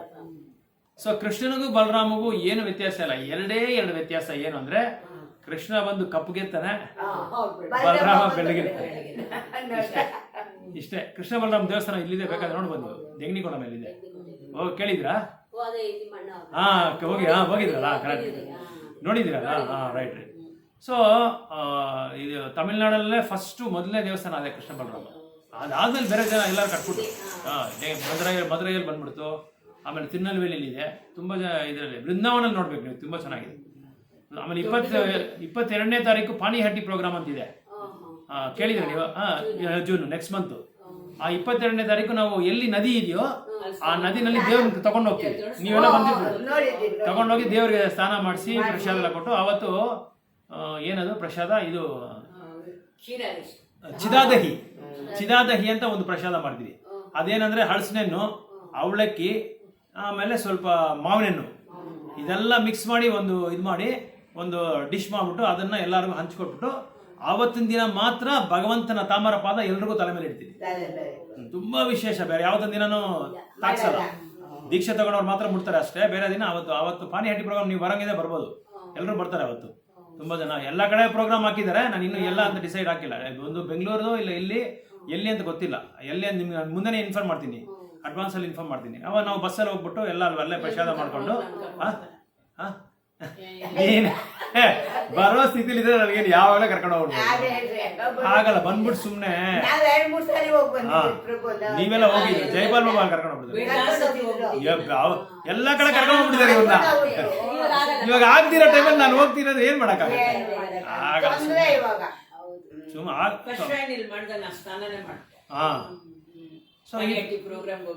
ಸೊ ಈ ತರ ಬಲರಾಮರು ವ್ಯತ್ಯಾಸ ಏನು ಅಂದ್ರೆ ಬಣ್ಣ, ಮೊದಲನೇ ವ್ಯತ್ಯಾಸ ಬಣ್ಣ. ಇನ್ನೊಂದು ಎರಡನೇ ವ್ಯತ್ಯಾಸ ಏನು ಅಂದ್ರೆ ಬಲರಾಮನು ಬಂದು ಸೇವೆ ಮಾಡೋ ಭಗವಾನ್, ಕೃಷ್ಣ ಬಂದು ಸೇವೆಯಲ್ಲಿ ಸ್ವೀಕಾರ ಮಾಡ್ಕೊಳ್ಳೋ ಭಗವಾನ್. ಸೊ ಬಲರಾಮನು ಯಾವ ತರ ಸೇವೆ ಮಾಡಬೇಕು ಭಕ್ತ ಅನ್ನೋದನ್ನ ತೋರಿಸ್ಕೊಡ್ತಾರೆ, ಅದೇ ಬಲರಾಮನ್ಗೆ. ರಾಧಾರಾಣಿ ಏನಂದ್ರೆ ರಾಧಾರಾಣಿಗೂ ಕೃಷ್ಣಗೂ ವ್ಯತ್ಯಾಸ ಇಲ್ಲ. ರಾಧಾರಾಣಿ ಏನಂದ್ರೆ ಕೃಷ್ಣ ಯಾವಾಗ ಆನಂದವನ್ನು ಪಡಿಬೇಕು, ಅನುಭವಿಸ್ಬೇಕು ಅನ್ನುವಾಗ ರಾಧಾರಾಣಿ ಅವತಾರ ತಗೋತಾರೆ. ಇಷ್ಟೇ ಅವ್ರಿಗೆ ವ್ಯತ್ಯಾಸ. ಸಾಂದಿನಿ ಶಕ್ತಿ ಅಂತ ಹೇಳ್ತಾರೆ ಒಂದು, ಇನ್ನೊಂದು ಶಾಂದಿನಿ ಶಕ್ತಿ, ಹ್ಲಾದಿನಿ ಶಕ್ತಿ. ಸಂದಿನಿ ಶಕ್ತಿ ಬಂದು ಇವರು ಬಲರಾಮು, ಹ್ಲಾದಿನಿ ಶಕ್ತಿ ಬಂದು ಇವರು ರಾಧಾರಾಣಿ. ಅದಕ್ಕೆಲ್ಲ ಹೆಸರುಗಳೆಲ್ಲ ಇದೆ. ಸೊ ಈ ತರ ಇಲ್ಲಿ ಕೃಷ್ಣ ಬಲರಾಮನಾಗಿ ವಿಸ್ತರಣೆ ಮಾಡ್ಕೊಂತಾನೆ. ಬಲರಾಮ ಏನ್ ಮಾಡ್ತಾರೆ ಅಂದ್ರೆ ಕೃಷ್ಣ ಯಾವ ಕೆಲ್ಸನೂ ಮಾಡಲ್ಲ, ಯಾವ ಸೇವೆನೂ ಮಾಡಲ್ಲ. ಆರಾಮಾಗಿ ಬೆಳಗ್ಗೆ ವೃಂದಾವನಕ್ಕೆ ಹೋಗೋದು, ಹುಡುಗರ ಜೊತೆ ಆಡೋದು, ಅವ್ರನ್ನ ಆಟ ಆಡ್ಸೋದು, ಲೀಲೆಗಳು ಮಾಡೋದು, ಹಸುಗಳು ಮೇಯಿಸೋದು. ಮೈನ್ ಆಗಿ ಅದಕ್ಕೆ ಅವ್ರಿಗೆ ಗೋಪಾಲ ಅಂತ ಹೆಸರು. ಮೈನ್ ಅವ್ರಿಗೆ ಹಸುಗಳು ಮೇಯಿಸೋದು, ಹಸುಗಳು ಬೇಕಾಗಿರೋದ ಕೊಡೋದು, ಲೀಲೆಗಳು ಮಾಡೋದು, ಆಮೇಲೆ ಗೋಪಿಯರಿಗಳನ್ನೆಲ್ಲ ರೇಗಿಸೋದು. ಇದೆಲ್ಲ ಅವ್ರಿಗೆ ಬೇಕಂತ ಮಾಡ್ತಾರೆ. ಗೋಪಿಯರಿಗೆ ಸಂತೋಷ, ಆದ್ರೆ ಸುಮ್ಮನೆ ಜಗಳ ಆಡೋದು ಕೃಷ್ಣನ ಹತ್ರ. ಸೊ ಇದು ಈ ತರ ಲೀಲೆಗಳು ಮಾಡ್ಕೊಂಡಿರ್ತಾರೆ. ಇವ್ರು ಈ ಕಾರ್ಯಗಳೆಲ್ಲ ಮಾಡೋದು ಯಾರು ಅಂದ್ರೆ ಕೃಷ್ಣನ ಅವತಾರ ಬಲರಾಮ್ ಏನ್ ಮಾಡ್ತಾರೆ, ಅವರು ತಾನು ವಿಸ್ತರಣೆ ಮಾಡ್ಕೊಂತಾರೆ, ಸಂಘರ್ಷನಾಗಿ ವಿಸ್ತರಣೆ ಮಾಡ್ಕೊಂತಾರೆ. ಸಂಘರ್ಷಣ, ಪ್ರದ್ಯುಮ್ನ, ಅನಿರುದ್ಧ, ವಾಸುದೇವ, ಈ 4 ವಿಷ್ಣು ಅವತಾರಗಳಾಗಿ ವಿಸ್ತರಣೆ ಮಾಡ್ಕೊಂತಾರೆ. ವಿಸ್ತರಣೆ ಮಾಡ್ಕೊಂಡಾಗ ಏನಾಗುತ್ತೆ ಅಂದ್ರೆ ಮತ್ತೆ ಎರಡನೇ ಸಲ ಸಂಘರ್ಷಣ ಬರ್ತಾರೆ. ಎರಡನೇ ಸಂಘರ್ಷಣ ಅಂತ ಇದೆ ನೋಡಿ. ಆ ಎರಡನೇ ಸಂಘರ್ಷಣ ವಿಸ್ತರಣೆ ಮಾಡ್ಕೊಂಡಾಗ ನಾರಾಯಣ ಕೂಡ ವಿಸ್ತರಣೆ ಮಾಡ್ಕೊಂತಾರೆ ನೋಡಿ. ರೂಪ ಬಲದೇವನಿಂದ ಸಂಘರ್ಷನಿಂದ ನಾರಾಯಣ ಬರ್ತಾರೆ. ಸೊ ನಾರಾಯಣನಿಂದ ಬರೋದು ಎರಡನೇ ಸಂಘರ್ಷಣ. ಫಸ್ಟ್ ಸಂಘರ್ಷಣ ಇಂದ ನಾರಾಯಣ ಬರ್ತಾರೆ, ನಾರಾಯಣನಿಂದ ಎರಡನೇ ಸಂಘರ್ಷಣ ಬರ್ತಾರೆ. ಈ ಎಲ್ರು ಏನ್ ಅನ್ಕೊಂಡ್ಬಿಟ್ಟಿದ್ದಾರೆ ಅಂದ್ರೆ ನಾರಾಯಣನಿಂದ ಕೃಷ್ಣ ಅಲ್ಲ, ನಾರಾಯಣದಿಂದನೇ ಕೃಷ್ಣ ಬಂದ್ಬಿಟ್ಟಿದ್ದಾರೆ ಅನ್ಕೊಂಡ್ಬಿಟ್ಟಿದ್ದಾರೆ. ಹೋದ್ರೆ ಗೊತ್ತಾಗುತ್ತೆ. 1ನೇ ಅಧ್ಯಾಯ 22ನೇ ಸ್ಕಂದದಲ್ಲಿ 2ನೇ ಅಧ್ಯಾಯ 23ನೇ ಶ್ಲೋಕ ಹೋದ್ರೆ ಗೊತ್ತಾಗುತ್ತೆ. ನಾರಾಯಣ ಬಂದು ಸಂಘರ್ಷಣೆಯಿಂದ ಬಂದಿರೋದು, ಸಂಘರ್ಷಣ ಬಂದು ಬಲರಾಮನಿಂದ ಬಂದಿರೋದು, ಬಲರಾಮನೇ ಕೃಷ್ಣನಿಂದ ಬಂದಿರೋದು. ಅಂದ್ರೆ ಅರ್ಥ ಏನಂದ್ರೆ ಇವರೆಲ್ಲ ಕೃಷ್ಣನ ಅವತಾರಗಳೇ. ಬಲರಾಮ ಒಬ್ನೇ ಇದು ಇಮಿಡಿಯೇಟ್ ಎಕ್ಸ್ಪೆನ್ಷನ್, ಅಂದ್ರೆ ಕೃಷ್ಣನಿಗೆ ಇದು ಪ್ರಧಾನವಾದ ಒಂದು ಅಂಶ ಬಲರಾಮು. ಅವು ಇವರೆಲ್ಲ ಆಮೇಲೆ ಬಂದಿರೋದು, ಪ್ಲೀನರಿ ಎಕ್ಸ್ಪ್ಯಾನ್ಷನ್ ಅಂತ ಹೇಳ್ತಾರೆ ಇವರಿಗೆಲ್ಲ. ಸೊ ಅದರಲ್ಲಿ ಈ ಒಂದು ಭೌತಿಕ ಪ್ರಪಂಚದನ್ನ ವಿಷ್ಣು ಏನ್ ಮಾಡ್ತಾರೆ ಅಂದ್ರೆ, ಈ ಸಂಘರ್ಷಣದಿಂದ ವಿಷ್ಣು ಪುರುಷಾವತಾರಗಳು ಮೂರು ಅವತಾರ ಇದೆ. ಆಕ್ಚುಲ್ ಆಗಿ ಪ್ರಧಾನವಾದ ಅವತಾರಗಳು ಏನಂದ್ರೆ ಪುರುಷ ಅವತಾರ್, ಲೀಲಾ ಅವತಾರ್, ಗುಣ ಅವತಾರ್, ಮನ್ವಂತರ ಅವತಾರ್, ಶಕ್ತಿ ಆವೇಶ ಅವತಾರ್, ಆಮೇಲೆ ಯುಗ ಅವತಾರ. ಇದು 6 ಗುಣಗಳು. ಈ 6 ಗುಣಗಳಿಂದಾನೇ ಎಲ್ಲ ಅವತಾರನೂ ಬರೋದು. ಅಂದ್ರೆ ಅದಕ್ಕೆ ಕೆಳಗಡೆ ಸಬ್ ಅವತಾರಸ್, ಅದು ಕೆಳಗಡೆ ಇರೋ ಅವತಾರಗಳೆಲ್ಲ ಈ 6 ಗುಣ. ಈ 6 ಗುಣ ಮೇನ್ ಗುಣ, ಮೇಜರ್ ಗುಣಗಳು. ಈ ಮೇಜರ್ ಗುಣಗಳಿಂದ ಇವರೆಲ್ಲರೂ ಬರ್ತಾರೆ. ಇದರಲ್ಲಿ ಗುಣ ಅವತಾರ ಅಂತ ಒಂದು ಹೇಳ್ದಲ್ಲ ನಾನು, ಆ ಗುಣ ಅವತಾರದಿಂದಾನೇ ಈ 3 ಬರೋದು. ಯಾರು? ಬ್ರಹ್ಮ, ಶಿವ, ವಿಷ್ಣು. ಈ 3 ವಿಷ್ಣುನೇ, ಭಗವಂತನೇ ಅವತಾರ ತಗೊಂಡಿರೋದು. ಗುಣಗಳಿಗೆ ಅಧಿಕಾರಕ್ಕೆ ದಶಾವತಾರ ಬಂದಿರೋದಾ? ಹೌದು, ಖಂಡಿತವಾಗಿ. ಇದೆಲ್ಲ ಬಂದ್ಮೇಲೆ ಅವರ ಅವತಾರ ಎಲ್ಲ ಬರೋದು. ಈ ದಶಾವತಾರ ಇದೆಲ್ಲ ಬರೋದು. ಅದ್ರಲ್ಲಿ ಕೃಷ್ಣ ಬಲರಾಮ ಮೊದಲೇ ಇವ್ರು ಇದಾರಲ್ಲ, ಕೃಷ್ಣ ಬಲರಾಮ, ಕೃಷ್ಣನೇ ಇದಾರಲ್ಲ ಅಲ್ಲಿ. ಕೃಷ್ಣ ಬಲರಾಮ ಅದು ವಿಷ್ಣು ಅಂತ ದಶಾವತಾರದಲ್ಲಿ ಇದ್ದಾರೆ. ಸೊ ಅವು ಕೃಷ್ಣ ಬಲರಾಮಿಂದನೇ ಇವರೆಲ್ಲರೂ ಬರೋದು. ಈ ದಶಾವತಾರವರೆಲ್ಲರೂ ಇವರಿಂದನೇ ಬರೋದು. ಈ ಕೃಷ್ಣನೇ ಮೂಲ, ಎಲ್ಲಾರ್ಗೂ ಮೂಲ ಯಾರಂದ್ರೆ ಕೃಷ್ಣನೇ ಮೂಲ. ಈಗ ನಾವು ಒಂದು ದೀಪ ಇದೆ, ದೀಪನ ಬೆಳಕು ಇದು ಹಚ್ತೀವಿ. ಹಚ್ಚಿದ್ಮೇಲೆ ಏನಾಗುತ್ತೆ ಅಂದ್ರೆ, ಆ ಒಂದು ದೀಪದಿಂದ ನಾವು ಲಕ್ಷಾಂತರ ದೀಪ ಹಚ್ಕೋಬಹುದು. ಆ ದೀಪನೇ ಮೂಲ ದೀಪ ಅದೇ. ಆ ಮೂಲ ದೀಪನ ನಾವು ಎಷ್ಟು ಬೇಕಾದ್ರೂ ಹಚ್ಕೋಬಹುದು. ಅಯೋಧ್ಯೆಯಲ್ಲಿ ರಾಮ ಇದು ದೀಪಾವಳಿಗೆ ಲಕ್ಷಾಂತರ ದೀಪ ಹಂಚ್ತಾರಲ್ಲ, ಆ ತರ ಎಷ್ಟು ದೀಪಗಳನ್ನ ಹಚ್ಕೋಬಹುದು. ಅದೇ ಮೂಲ ಎಲ್ಲರೂ ಸೇರ್ಕೊಂತಾರೆ. ಅದೆಲ್ಲ ಒಂದು ಪ್ಲಾನ್ ಮಾಡ್ತಾರೆ. ಅದ ಭಗವಂತನೇ ಪ್ಲಾನ್, ಅವ್ರಿಗೆ ನಾಲೆಡ್ಜ್ ಒಂದ್ ಕಡೆ ಕಟ್ರೆ ಎಲ್ಲ ಅನ್ಕೊಂಡ್ಬಿಡುತ್ತೆ. ಎಲ್ಲ ಲೈನ್ ಆಗಿ ಇಟ್ಟಿರ್ತಾರೆ ದೀಪಗಳೆಲ್ಲ. ಅಯೋಧ್ಯೆನೇ ಬಂದ್ಬಿಡ್ತಾರೆ ಅವಾಗ. ಎಲ್ಲರೂ ಸೇರ್ತಾರೆ ಅವಾಗ, ಊರೇ ಸೇರ್ತಾರೆ ಅವಾಗ. ಭಗವಂತನಿಗೆ ಅಂದ್ರೆ ಏನ್ ಬೇಕಾದ್ರೂ ಅಲ್ಲಿ, ರಾಮ ಅಂದ್ರೆ ಪ್ರಾಣ ಅಲ್ಲಿ. ಆತರ ಇಲ್ಲಿ ಇದೆಲ್ಲ ಮೂಲ ಅವತಾರದಿಂದನೇ ಬಂದಿದ್ದಾರೆ, ಕೃಷ್ಣದಿಂದನೇ ಎಲ್ಲರೂ ಬಂದಿರೋದು. ವಿಷ್ಣು ಅಥವಾ ಇದರಲ್ಲಿ ಈ ಐಹಿಕ ಪ್ರಪಂಚದಲ್ಲಿ ವಿಷ್ಣು ಅಥವಾ ಸತ್ವಗುಣದ ಆದಿದೇವತೆಯೇ ಕ್ಷೀರೋದಕಶಾಹಿ ವಿಷ್ಣು ಅಥವಾ ಪರಮಾತ್ಮ ಎಂಬ ಪುರುಷ ಅವತಾರ. ಇದು ಪುರುಷ ಅವತಾರ. ಯಾವ್ದು ಪುರುಷ ಅವತಾರ ಅಂದ್ರೆ ಕ್ಷೀರೋದಾಯಕಶಾಹಿ ವಿಷ್ಣು, ಕಾರಣೋದಾಯಕಶಾಹಿ ವಿಷ್ಣು, ಗರ್ಭೋದಾಯಕಶಾಹಿ ವಿಷ್ಣು. ಈ 3 ವಿಷ್ಣುಗಳು ಎಲ್ಲಿಂದ ಬಂದ್ರೆ, ಈ ಮಹಾವಿಷ್ಣುಗಳನ್ನ ಭಗವಂತ ಏನ್ ಮಾಡ್ತಾನೆ ಅಂದ್ರೆ, ಆ ಒಂದು ಕಣ್ಣೋಟ ನೋಡ್ತಾನೆ. ಕಣ್ಣೋಟ ನೋಡಿದ ತಕ್ಷಣ ಅದೇನಾಗುತ್ತೆ, ಗರ್ಭ ಆಗ್ಬಿಡುತ್ತೆ. ಗರ್ಭ ಆಗಿ ಭೌತಿಕ ಪ್ರಪಂಚ ಉತ್ಪತ್ತಿ ಆಗುತ್ತೆ.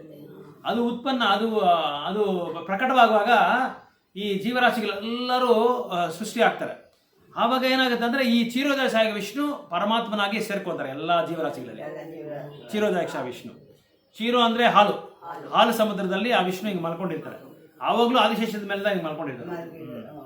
ಸೊ ಆ ಕ್ಷೀರೋದಾಯಕ ವಿಷ್ಣು ಅಥವಾ ಪರಮಾತ್ಮ ಎಂಬುದು ಪುರುಷ ಅವತಾರ. ಇದು ಪುರುಷ ಅವತಾರ. ಗುಣ ಅವತಾರ ಯಾವುದು? ನಾನು ಈಗ ಹೇಳ್ದಲ್ಲ, ಗುಣ ಅವತಾರ 3 ಗುಣಗಳು, ಸತ್ವಗುಣ, ರಜೋಗುಣ, ತಮೋಗುಣ. ಬ್ರಹ್ಮ, ಶಿವ, ವಿಷ್ಣು 3 ಗುಣ ಅವತಾರ. ಮುಗೀತು ಕತೆ. ಬ್ರಹ್ಮ ಬಂದು ರಜೋಗುಣಕ್ಕೆ, ಇದು ವಿಷ್ಣು ಬಂದು ಸತ್ವಗುಣಕ್ಕೆ, ಬ್ರಹ್ಮ ಬಂದು ರಜೋಗುಣಕ್ಕೆ, ಶಿವ ಬಂದು ತಮೋಗುಣಕ್ಕೆ. ಯಾಕೆ ಅಂದ್ರೆ ವಿಷ್ಣು ಬಂದು ಸೃಷ್ಟಿ ಮಾಡಿ ಬಿಟ್ಬಿಟ್ರೆ ಬ್ರಹ್ಮಗೆ ಒಪ್ಪಿಸ್ಬಿಡ್ತಾರೆ, ನೀನೇ ಇನ್ಮೇಲೆ ಸೃಷ್ಟಿ ಮಾಡ್ಕೊಂತ. ಬ್ರಹ್ಮ ಸೃಷ್ಟಿ ಮಾಡ್ತಾ ಇದ್ರೆ ಶಿವ ಬಂದು ಅದನ್ನ ಲಯ ಮಾಡ್ತಾರೆ. ಶಿವ ಬಂದು ಲಯ ಮಾಡೋದು. ಸೊ ಇದಕ್ಕೋಸ್ಕರನೇ ಆ 3 ಅವತಾರ ತಗೊಂತಾರೆ ಅವರು. ಯಾರೋ ವಿಷ್ಣುನೇ ತಗೊಂತಾರೆ. ಸೊ ಇಲ್ಲಿ ಈ ಐಹಿಕ ಪ್ರಪಂಚದಲ್ಲಿ ಈ ಭೌತಿಕ ಪ್ರಪಂಚ, ಈ ಭೌತಿಕ ಪ್ರಪಂಚದಲ್ಲಿ ಸತ್ವಗುಣದ ಆದಿದೇವತೆ ಬಂದು ಕ್ಷೀರೋದಾಯಕ ವಿಷ್ಣು ಅಥವಾ ಪರಮಾತ್ಮ ಅಂತ ಎಂಬ ಪುರುಷ ಅವತಾರ. ಬ್ರಹ್ಮ ಬಂದು ರಜಸ್ಸಿಗೆ ಅವತಾರ, ಇದು ಆದಿದೇವತೆ. ಶಿವ ಬಂದು ತಾಮಸಿಕ ಆದಿದೇವತೆ. ನಾನು ಹೇಳಿದಲ್ಲ, ಮೂರು ಗುಣಗಳಿಗೆ ಆದಿದೇವತರು ಅಂತ. ಈ 3 ಐಹಿಕ ಪ್ರಪಂಚದ 3 ಗುಣಗಳ ವಿಭಾಗ ಮುಖ್ಯಸ್ಥರು. 3 ಐಹಿಕ ಪ್ರಪಂಚದ 3 ಗುಣಗಳಿಗೆ ಈ ಭೌತಿಕ ಪ್ರಪಂಚ, ಈ 3 ಗುಣ ಎಲ್ಲಿದೆ? ಆಧ್ಯಾತ್ಮಿಕ ಪ್ರಪಂಚದಲ್ಲಿ ಇದೆಯಾ, ಭೌತಿಕ ಪ್ರಪಂಚದಲ್ಲಿ ಇದೆಯಾ?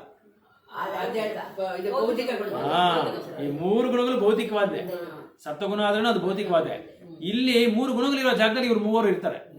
ಈ 3 ಏನ್ ಮಾಡ್ತಾರೆ, ಆ ಗುಣಗಳನ್ನ ನಿಯಂತ್ರಣ ಮಾಡ್ತಾರೆ, ಕಂಟ್ರೋಲ್ ಮ್ಯಾನೇಜ್ಮೆಂಟ್ ಮಾಡ್ತಾರೆ. ಸೊ ಆ ಮ್ಯಾನೇಜ್ಮೆಂಟ್ ಮಾಡುವಾಗ ಏನಾಗುತ್ತೆ ಅಂದ್ರೆ, ಇಲ್ಲಿ ಬ್ರಹ್ಮನ ರಜೋಗುಣದಿಂದ ಸೃಷ್ಟಿ ಸಾಧ್ಯವಾಗಿದೆ. ನಾನು ಹೇಳ್ದಲ್ಲ, ಬ್ರಹ್ಮ ಸೃಷ್ಟಿ ಮಾಡ್ತಾನೆ. ನಾನು ಹೇಳ್ದಲ್ಲ, ಒಂದು ದಿನ ಬ್ರಹ್ಮ, ನಿಮ್ಗೆ ಅವತ್ತು ಹೇಳ್ದಲ್ಲ, ಬೆಳಗ್ಗೆ ಬ್ರಹ್ಮ ಸೃಷ್ಟಿ ಮಾಡಿದ್ರೆ ಬೆಳಗ್ಗೆ ಬ್ರಹ್ಮ, ರಾತ್ರಿ ಬಂದು ಶಿವ ಲಯ ಮಾಡ್ಬಿಡ್ತಾರೆ. ಮಾರನೇ ಬೆಳಿಗ್ಗೆ ಬಂದ್ರೆ ಅವ್ನು ಮಾಡಿರೋ ಸೃಷ್ಟಿನೇ ಇರಲ್ಲ. ಬ್ರಹ್ಮ ಕೇಳ್ತಾನೆ, ನಾನು ನಿನ್ನೆ ತಾನೇ ಸೃಷ್ಟಿ ಮಾಡಿದೆ, ಎಲ್ಲೋಯ್ತು ಪ್ರಪಂಚ ಅಂದ್ರೆ ಮತ್ತೆ ಸೃಷ್ಟಿ ಮಾಡುವಂತಾರೆ ಭಗವಂತ. ಅವ್ರು ಏನಂದ್ರೆ ಸೇವೆ ಸೃಷ್ಟಿ ಮಾಡ್ತಾ ಇರೋದು ಅಂದ್ರೆ, ಒಂದು ದಿನಗಳಂದ್ರೆ ಎಷ್ಟೋ ಚತುರ್ಯುಗಗಳು, ಸಾವಿರಾರು ಚತುರ್ಯುಗಗಳು ಅವ್ರದ್ದು. ಅಂಥದ್ದು ಒಂದು ದಿನ ಸೇರಿದ್ರೆ ಒಂದು ಕಲ್ಪ ಬ್ರಹ್ಮಗೆ. ನಾನು ಅವತ್ತು ಹೇಳಿದ್ರೆ ನಿಮಗೆ ಅಂಥದ್ದು 100 ಕಲ್ಪ ಸೇರಿದ್ರೇನೆ ಬ್ರಹ್ಮಗೆ ಆಯುಸ್ ಮುಗಿಯುತ್ತೆ. ಆಮೇಲೆ ಬ್ರಹ್ಮ ಕೂಡ ಹೋಗೋಕ್ಕಾಗಲ್ಲ, ಇದಕ್ಕೆ ಭಗವಂತ ಹತ್ರ ಹೋಗೋಕ್ಕಾಗಲ್ಲ. ನೀವು ಭಾಗವತಮಲ್ಲಿ 11ನೇ ಸ್ಕಂದ 3ನೇ ಅಧ್ಯಾಯ 13ನೇ ಶ್ಲೋಕ 14ನೇ ಶ್ಲೋಕದಲ್ಲಿ ಹೇಳ್ತಾ ಇದ್ದಾರೆ. ಏನು ಹೇಳ್ತಾ ಇದ್ದಾರೆ, 3 ವಿಧವಾದ ಬ್ರಹ್ಮ ಇದ್ದಾರಂತೆ. ಜ್ಞಾನಿ ಬ್ರಹ್ಮ, ಆಮೇಲೆ ಯೋಗಿ ಬ್ರಹ್ಮ, ಭಕ್ತ ಬ್ರಹ್ಮ. ಭಕ್ತ ಬ್ರಹ್ಮ ಆದವನು ಸೀದಾ ಹೊರಟೋಗ್ತಾರಂತೆ ಇದಕ್ಕೆ ಭಗವಂತನ ಲೋಕಕ್ಕೆ. ಅದೇ ಈ ಇಬ್ರು ಬ್ರಹ್ಮ ಹಾಗೆ ಏನಾಗುತ್ತೆ ಅಂದ್ರೆ ಮತ್ತೆ ಅವ್ರು ಹೋಗಕ್ಕಾಗಲ್ಲ. ಅವ್ರು ಬ್ರಹ್ಮಲೋಕದಲ್ಲೇ ಇದ್ದು ಮತ್ತೆ ವಾಪಸ್ ಬಂದ್ಬಿಡ್ತಾರಂತೆ, ಈ ಭೌತಿಕ ಪ್ರಪಂಚಕ್ಕೆ ವಾಪಸ್ ಬಂದ್ಬಿಡ್ತಾರಂತೆ. ಸೊ ಬ್ರಹ್ಮ ಕೂಡ ಹೋಗಕ್ಕಾಗಲ್ಲ, ಅವರು ಭಕ್ತನಾಗಿದ್ರೇನೆ ಹೋಗಕ್ಕಾಗೋದು. ಅವ್ರಿಗೆ ಬ್ರಹ್ಮನದ್ ಬಂದು ಸೀಟ್ ಅಷ್ಟೇ, ಅದು ಆ ಸೀಟ್ಗೋಸ್ಕರ ಅವರಲ್ಲಿ ಹೋಗೋದು. ಅದು ಏನಂದ್ರೆ ಕರ್ಮಕಾಂಡದಲ್ಲಿ ಬರುತ್ತೆ. ಯಾವ ತರವಾದ ನಾವು ಯಜ್ಞಗಳು ಮಾಡಿದ್ರೆ ಬ್ರಹ್ಮ ಆಗ್ಬೋದು, ಇಂದ್ರ ಆಗ್ಬೋದು, ಚಂದ್ರ ಆಗ್ಬೋದು, ವರುಣ ಆಗ್ಬೋದು, ಶಿವ ಆಗ್ಬೋದು, ಇದೆಲ್ಲ ಕರ್ಮಕಾಂಡದಲ್ಲಿದೆ. ಆ ಕರ್ಮಕಾಂಡದಲ್ಲಿ ತಕ್ಕಂತೆ ನಾವು ಆ ತಪಸ್ಯ ಮಾಡಿದ್ರೆ ಇವ್ರಿಗೆ ಈ ತಪಸ್ಯ ನೀನ್ ಬ್ರಹ್ಮ ಆಗ್ಬೇಕಂದ್ರೆ ಈ ತಪಸ್ಯ ಇದೆ, ಇಂದ್ರ ಆಗ್ಬೇಕಂದ್ರೆ 100 ಅಶ್ವಮೇಧ ಯಜ್ಞಗಳು ನಾವು ಮಾಡಿದ್ರೆ ಇಂದ್ರನಾಗ್ಬಿಡ್ತೀವಿ ನಾವು. ಬ್ರಹ್ಮನಿಗೆ ಅಷ್ಟೇ ಈ ತರ ಈ ಯಜ್ಞಗಳೆಲ್ಲ ಇದೆ. ಆ ಯಜ್ಞಗಳೆಲ್ಲ ಮಾಡಿದ್ರೆ ಬ್ರಹ್ಮ ಆಗ್ಬಿಡ್ತೀವಿ ನಾವು. ಸೊ ಆ ಬ್ರಹ್ಮ ಏನ್ ಮಾಡ್ತಾರೆ, ತನ್ನ ಆಯುಸ್ಸಿರೋವರೆಗೂ ಅಲ್ಲಿ ಇರ್ತಾರೆ. ಅದೇ ದೀರ್ಘವಾದ ಆಯುಸ್ಸು ಇರೋದು. ಇದಾದ್ಮೇಲೆ ಅವ್ರು ವಾಪಸ್ ಬರ್ತಾರೆ. ಅದೇ ಭಕ್ತ ಬ್ರಹ್ಮ ಏನ್ ಮಾಡ್ತಾನೆ, ಅದು ಮುಗಿದ ತಕ್ಷಣ ಸೀದಾ ಹೊರಟೋಗ್ಬಿಡ್ತಾರೆ. ಭಕ್ತ ಯಾವ ಬ್ರಹ್ಮ ಅಲ್ಲಿ ಕೂತ್ಕೊಂತಾರೆ ಆ ಸೀಟಲ್ಲಿ, ಅವರು ಇದು ಮಾಡದೇ ಇದ್ರೆ, ಭಕ್ತಿ ಸೇವೆ ಮಾಡದೇ ಇದ್ರೆ ಅವರು ಮಾಡೋಕ್ಕಾಗಲ್ಲ, ಅವರು ವಾಪಸ್ ಬರಬೇಕಾಗಿದೆ. ಸೊ ಇದು ಅದೇ ಬ್ರಹ್ಮನ ರಜೋಗುಣದಿಂದ ಸೃಷ್ಟಿ ಸಾಧ್ಯವಾಗಿದೆ. ರಜೋಗುಣದಿಂದ ಸೃಷ್ಟಿ, ಅದೇ ಬ್ರಹ್ಮನ ರಜೋಗುಣದಿಂದ ಸೃಷ್ಟಿ ಆಗುತ್ತೆ. ಅದು ಶಿವನ ತಮೋಗುಣದಿಂದ ನಾಶ ಆಗುತ್ತೆ. ಅದು ಶಿವ ಅವಾಗಲೇ ತಾಂಡವ ಆಡೋದು, ಶಿವ ತಾಂಡವ ಅಂತಿರಲ್ಲ, ಶಿವ ತಾಂಡವ ಆಡಿ ಆಡಿ ಅದೇ ಎಲ್ಲ ಇದನ್ನು ಲಯ ಮಾಡ್ಬಿಡ್ತಾರೆ. ಐಹಿಕವಾದಿಗಳು ಮತ್ತು ಮೂಢ ಮನುಜರು ಕ್ರಮವಾಗಿ ಬ್ರಹ್ಮ ಮತ್ತು ಶಿವನನ್ನು ಪೂಜಿಸುವರು. ಇದು ಮುಖ್ಯವಾದ ಒಂದು ಪಾಯಿಂಟ್. ಐಹಿಕ ಜಗತ್ತಲ್ಲಿ ಏನ್ ಮಾಡ್ತಾರೆ ಅಂದ್ರೆ, ಯಾಕೆ ಶಿವನ ಹತ್ರ ಹೋಗ್ತಾರೆ ಗೊತ್ತಾ ನಿಮ್ಗೆ?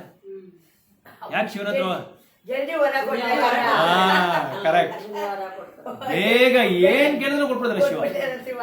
ಅಷ್ಟೇ ಬೇಗ ಕೋಪನು ಬಂದ್ಬಿಡುತ್ತೆ ಶಿವನಿಗೆ. ಯಾಕಂದ್ರೆ ಶಿವ ಅವರ ಹೆಸರು ಏನಂದ್ರೆ ಅಶುತೋಷ ಅಂತ ಹೆಸರು. ಅಶುತೋಷ ಅಂದ್ರೆ ಎಷ್ಟು ಬೇಗ ಬೇಕೋ ಅಷ್ಟು ಬೇಗ ಹೊರಗೆ ಹೋಗ್ಬಿಡ್ತಾರೆ. ಅದಕ್ಕೆ ಎಲ್ಲರೂ ಶಿವನ ಹತ್ರ ಜಲ್ದಿ ಸೋಮವಾರ ಶಿವನ ಹತ್ರ ಹೋಗೋದ್ ಕಾರಣನೇ ಅದೇ. ಅಲ್ಲೇನೋ ಅಪ್ಲಿಕೇಶನ್ ಆಗ್ಬಿಟ್ಟು ಬಂದಿರ್ತಾರೆ, ಅದು ಆಗ್ಲಿ ಜಲ್ದಿ ಆಗ್ಲಿ ಅಂತೇಳಿ ನೆರವೇರ್ಲಿ ಅಂತ ಅಲ್ಲಿ ಹೋಗೋದವರು ಶಿವನ ಹತ್ರ. ಸೊ ಅದಕ್ಕೆ ಶಿವನ ಹತ್ರ ಬೇಗ ಕೋಪನೂ ಬರುತ್ತೆ, ಬೇಗ ಸಂತೋಷನೂ ಬರುತ್ತೆ, ಬೇಗ ವರನೂ ಕೊಟ್ಬಿಡ್ತಾರೆ. ಯಾಕಂದ್ರೆ ಶಿವ ಯೋಚನೆ ಮಾಡಲ್ಲ, ಯಾರು ಬೇಕಾದ್ರೂ ವರ ಕೊಟ್ಬಿಡ್ತಾರೆ. ಒಂದ್ಸಲ ಒಂದು ಅಸುರ, ಅವನಿಗೆ ಏನಾಗುತ್ತೆ ಅಂದ್ರೆ, ಅಸುರ ಏನ್ ಮಾಡ್ತಾನೆ, ಎಲ್ಲಾರನ್ನೂ ವಧ ಮಾಡ್ತಾ ಇರ್ತಾನೆ. ಅವನೇನ್ ಮಾಡ್ತಾನೆ, ಶಿವನ ಮೇಲೆ ತಪಸ್ಸೆ ಮಾಡ್ತಾನೆ. ಶಿವನ ಮೇಲೆ ತಪಸ್ಸೆ ಮಾಡಿ ಏನ್ ತಪಸ್ಸು ಅಂದ್ರೆ, ಅದು ಶಾಸ್ತ್ರಗಳಿಗೆ ವಿರುದ್ಧವಾದ ತಪಸ್ಸು. ಗೌರವಾಗಿ ಹಿಂಗೆ ಕೂತ್ಕೊಂಡು ಶಿವ ಬಂದು ಇದು ಪ್ರತ್ಯಕ್ಷ ಆಗ್ಲಿಲ್ಲ ಅಂತ ಹೇಳ್ಬಿಟ್ಟು ತನ್ನ ಮಾಂಸವನ್ನೆಲ್ಲ ಕತ್ತರಿಸ್ಕೊಂತಾನೆ. ಮಾಂಸಗಳನ್ನ ಕತ್ತರಿಸ್ಕೊಂಡು ಶರೀರದೆಲ್ಲ ಮಾತ್ರ ಆ ಯಜ್ಞಕುಂಡದ ಮೇಲೆ ಹಾಕ್ತಾನೆ. ಅದು ಹಾಕಿದ ತಕ್ಷಣ ಶಿವಾಗ ಸಂತೋಷ ಆಗ್ಬಿಡುತ್ತೆ. ಓ ಎಂತ ಘೋರವಾದ ತಪಸ್ ಮಾಡ್ತಾನಪ್ಪ ಅಂತೇಳಿ ಅವ್ರಿಗೆ ಪ್ರತ್ಯಕ್ಷ ಆಗ್ತಾರೆ. ದರ್ಶನ ಕೊಟ್ಟು ನಿನಗೇನ್ ಬೇಕು ಕೇಳು ಅಂತ ಹೇಳ್ತಾರೆ. ನನಗೇನು ಬೇಡ, ನಾನು ಯಾರ ತಲೆ ಮೇಲೆ ಕೈ ಇಟ್ನೋ ಅವರೆಲ್ಲ ಭಸ್ಮ ಆಗ್ಬಿಡ್ಬೇಕು. ಭಸ್ಮಾಸುರ, ಅದು ಗೊತ್ತಲ್ಲ ನಿಮ್ ಕತೆ. ಆತರ ಏನ್ ಮಾಡ್ತಾನೆ ಇವನು, ಅವನಿಗೆ ಏನ್ ಬೇಕು ಅದೆಲ್ಲ ಒಂದು 100 ಕೈಗಳು ಕೊಟ್ಬಿಡ್ತಾನೆ. ಅವನ್ ಏನ್ ಮಾಡ್ತಾನೆ, ಇರೋನ ಇದು ದೊಡ್ಡ ದೊಡ್ಡ ಬೆಟ್ಟಗಳನ್ನ, ದೊಡ್ಡ ದೊಡ್ಡ ಪರ್ವತಗಳನ್ನ, ಜನರನ್ನ ಎಲ್ಲಾನು ಸಾಯಿಸ್ಬಿಡ್ತಾನೆ. ಎಲ್ಲರ ಮೇಲೆ ಕೈ ಇಟ್ಟು ಸಾಯಿಸ್ಬಿಡ್ತಾನೆ. ಕೊನೆಗೆ ಏನ್ ಮಾಡ್ತಾನೆ ಅಂದ್ರೆ, ಪಾರ್ವತಿ ಶಿವನ್ ನೋಡ್ತಾನೆ. ಪಾರ್ವತಿ ನೋಡ್ಬಿಟ್ಟು ಪಾರ್ವತಿನ ಅನುಭವಿಸ್ಬೇಕು ಅಂತ ಹೇಳ್ಬಿಟ್ಟು, ಪಾರ್ವತಿನ ಹೇಗಾದ್ರೂ ಇದು ಮಾಡ್ಬೇಕು ಅಂತ ಹೇಳ್ಬಿಟ್ಟು ಶಿವನ್ನೇ ಅಟ್ಟಿಸ್ಕೊಂಡು ಹೋಗ್ಬಿಡ್ತಾನೆ. ಆವಾಗ ಶಿವನಿಗೆ ಕೋಪ ಬಂದ್ಬಿಡುತ್ತೆ. ಶಿವನ್ ಕೋಪ ಬರಲ್ಲ, ವರ ಕೊಟ್ಟಾಯ್ತಲ್ಲ, ಅವ್ರು ಕೊಟ್ಟಿದ್ ವರ ಅದು ಹಾಗೆ ಆಗುತ್ತೆ, ಅದು ಎಫೆಕ್ಟ್ ಪ್ರಭಾವ ಇದ್ದೇ ಇರುತ್ತೆ. ಆಮೇಲೆ ಶಿವ ಅಟ್ಟಿಸ್ಕೊಂಡು ಹೋಗಿ ಶಿವ ಓಡೋಗ್ಬಿಡ್ತಾರೆ. ಓಡೋಗುವಾಗ ಕೊನೆಗೆ ವಿಷ್ಣು ಏನ್ ಮಾಡ್ತಾರೆ, ಬ್ರಾಹ್ಮಣ ರೂಪದಲ್ಲಿ ಬರ್ತಾರೆ. ಬ್ರಾಹ್ಮಣ ರೂಪದಲ್ಲಿ ಬಂದು ನಿಂತ್ಕೊಂಡು, ಇರಪ್ಪ ನಿನ್ಗೇನ್ ಬೇಕು ಈ ತರ. ಶಿವ ಈ ಕಡವಾ ನೀನ್ ಯಾವ ನನ್ ಕೇಳಕ್ಕೆ ನನ್ನಂತ ಅಂತಾನೆ. ಹಸುರ ಅಲ್ವಾ ಇವನ, ರಾಕ್ಷಸ ಅಲ್ವಾ? ಸ್ವಲ್ಪ ತಡಿ, ಸ್ವಲ್ಪ ಯೋಚನೆ ಮಾಡು. ಶಿವ ಕೊಟ್ಟಿದ್ ವರ ಸರಿಯಾಗಿ ಕೆಲಸ ಮಾಡುತ್ತಾ ಇಲ್ಲ ಅಂತ ಮೊದಲು ನೀನ್ ನೋಡ್ಕೋ. ಯಾಕಂದ್ರೆ ಶಿವನ್ ನೀನ್ ನಂಬಕ್ಕಾಗಲ್ಲ ಯಾವತ್ತು. ನಿನ್ ತಲೆ ಮೇಲೆ ಕೈ ಇಟ್ಕೊಂಡು ನೋಡು ಅಂತ ಹೇಳ್ತಾನೆ. ಆವಾಗ ಅವ್ನ ತಲೆ ಮೇಲೆ ಕೈ ಇಟ್ಕೊಂಡು ಅವನೇ ಭಸ್ಮ ಆಗ್ಬಿಡ್ತಾನೆ.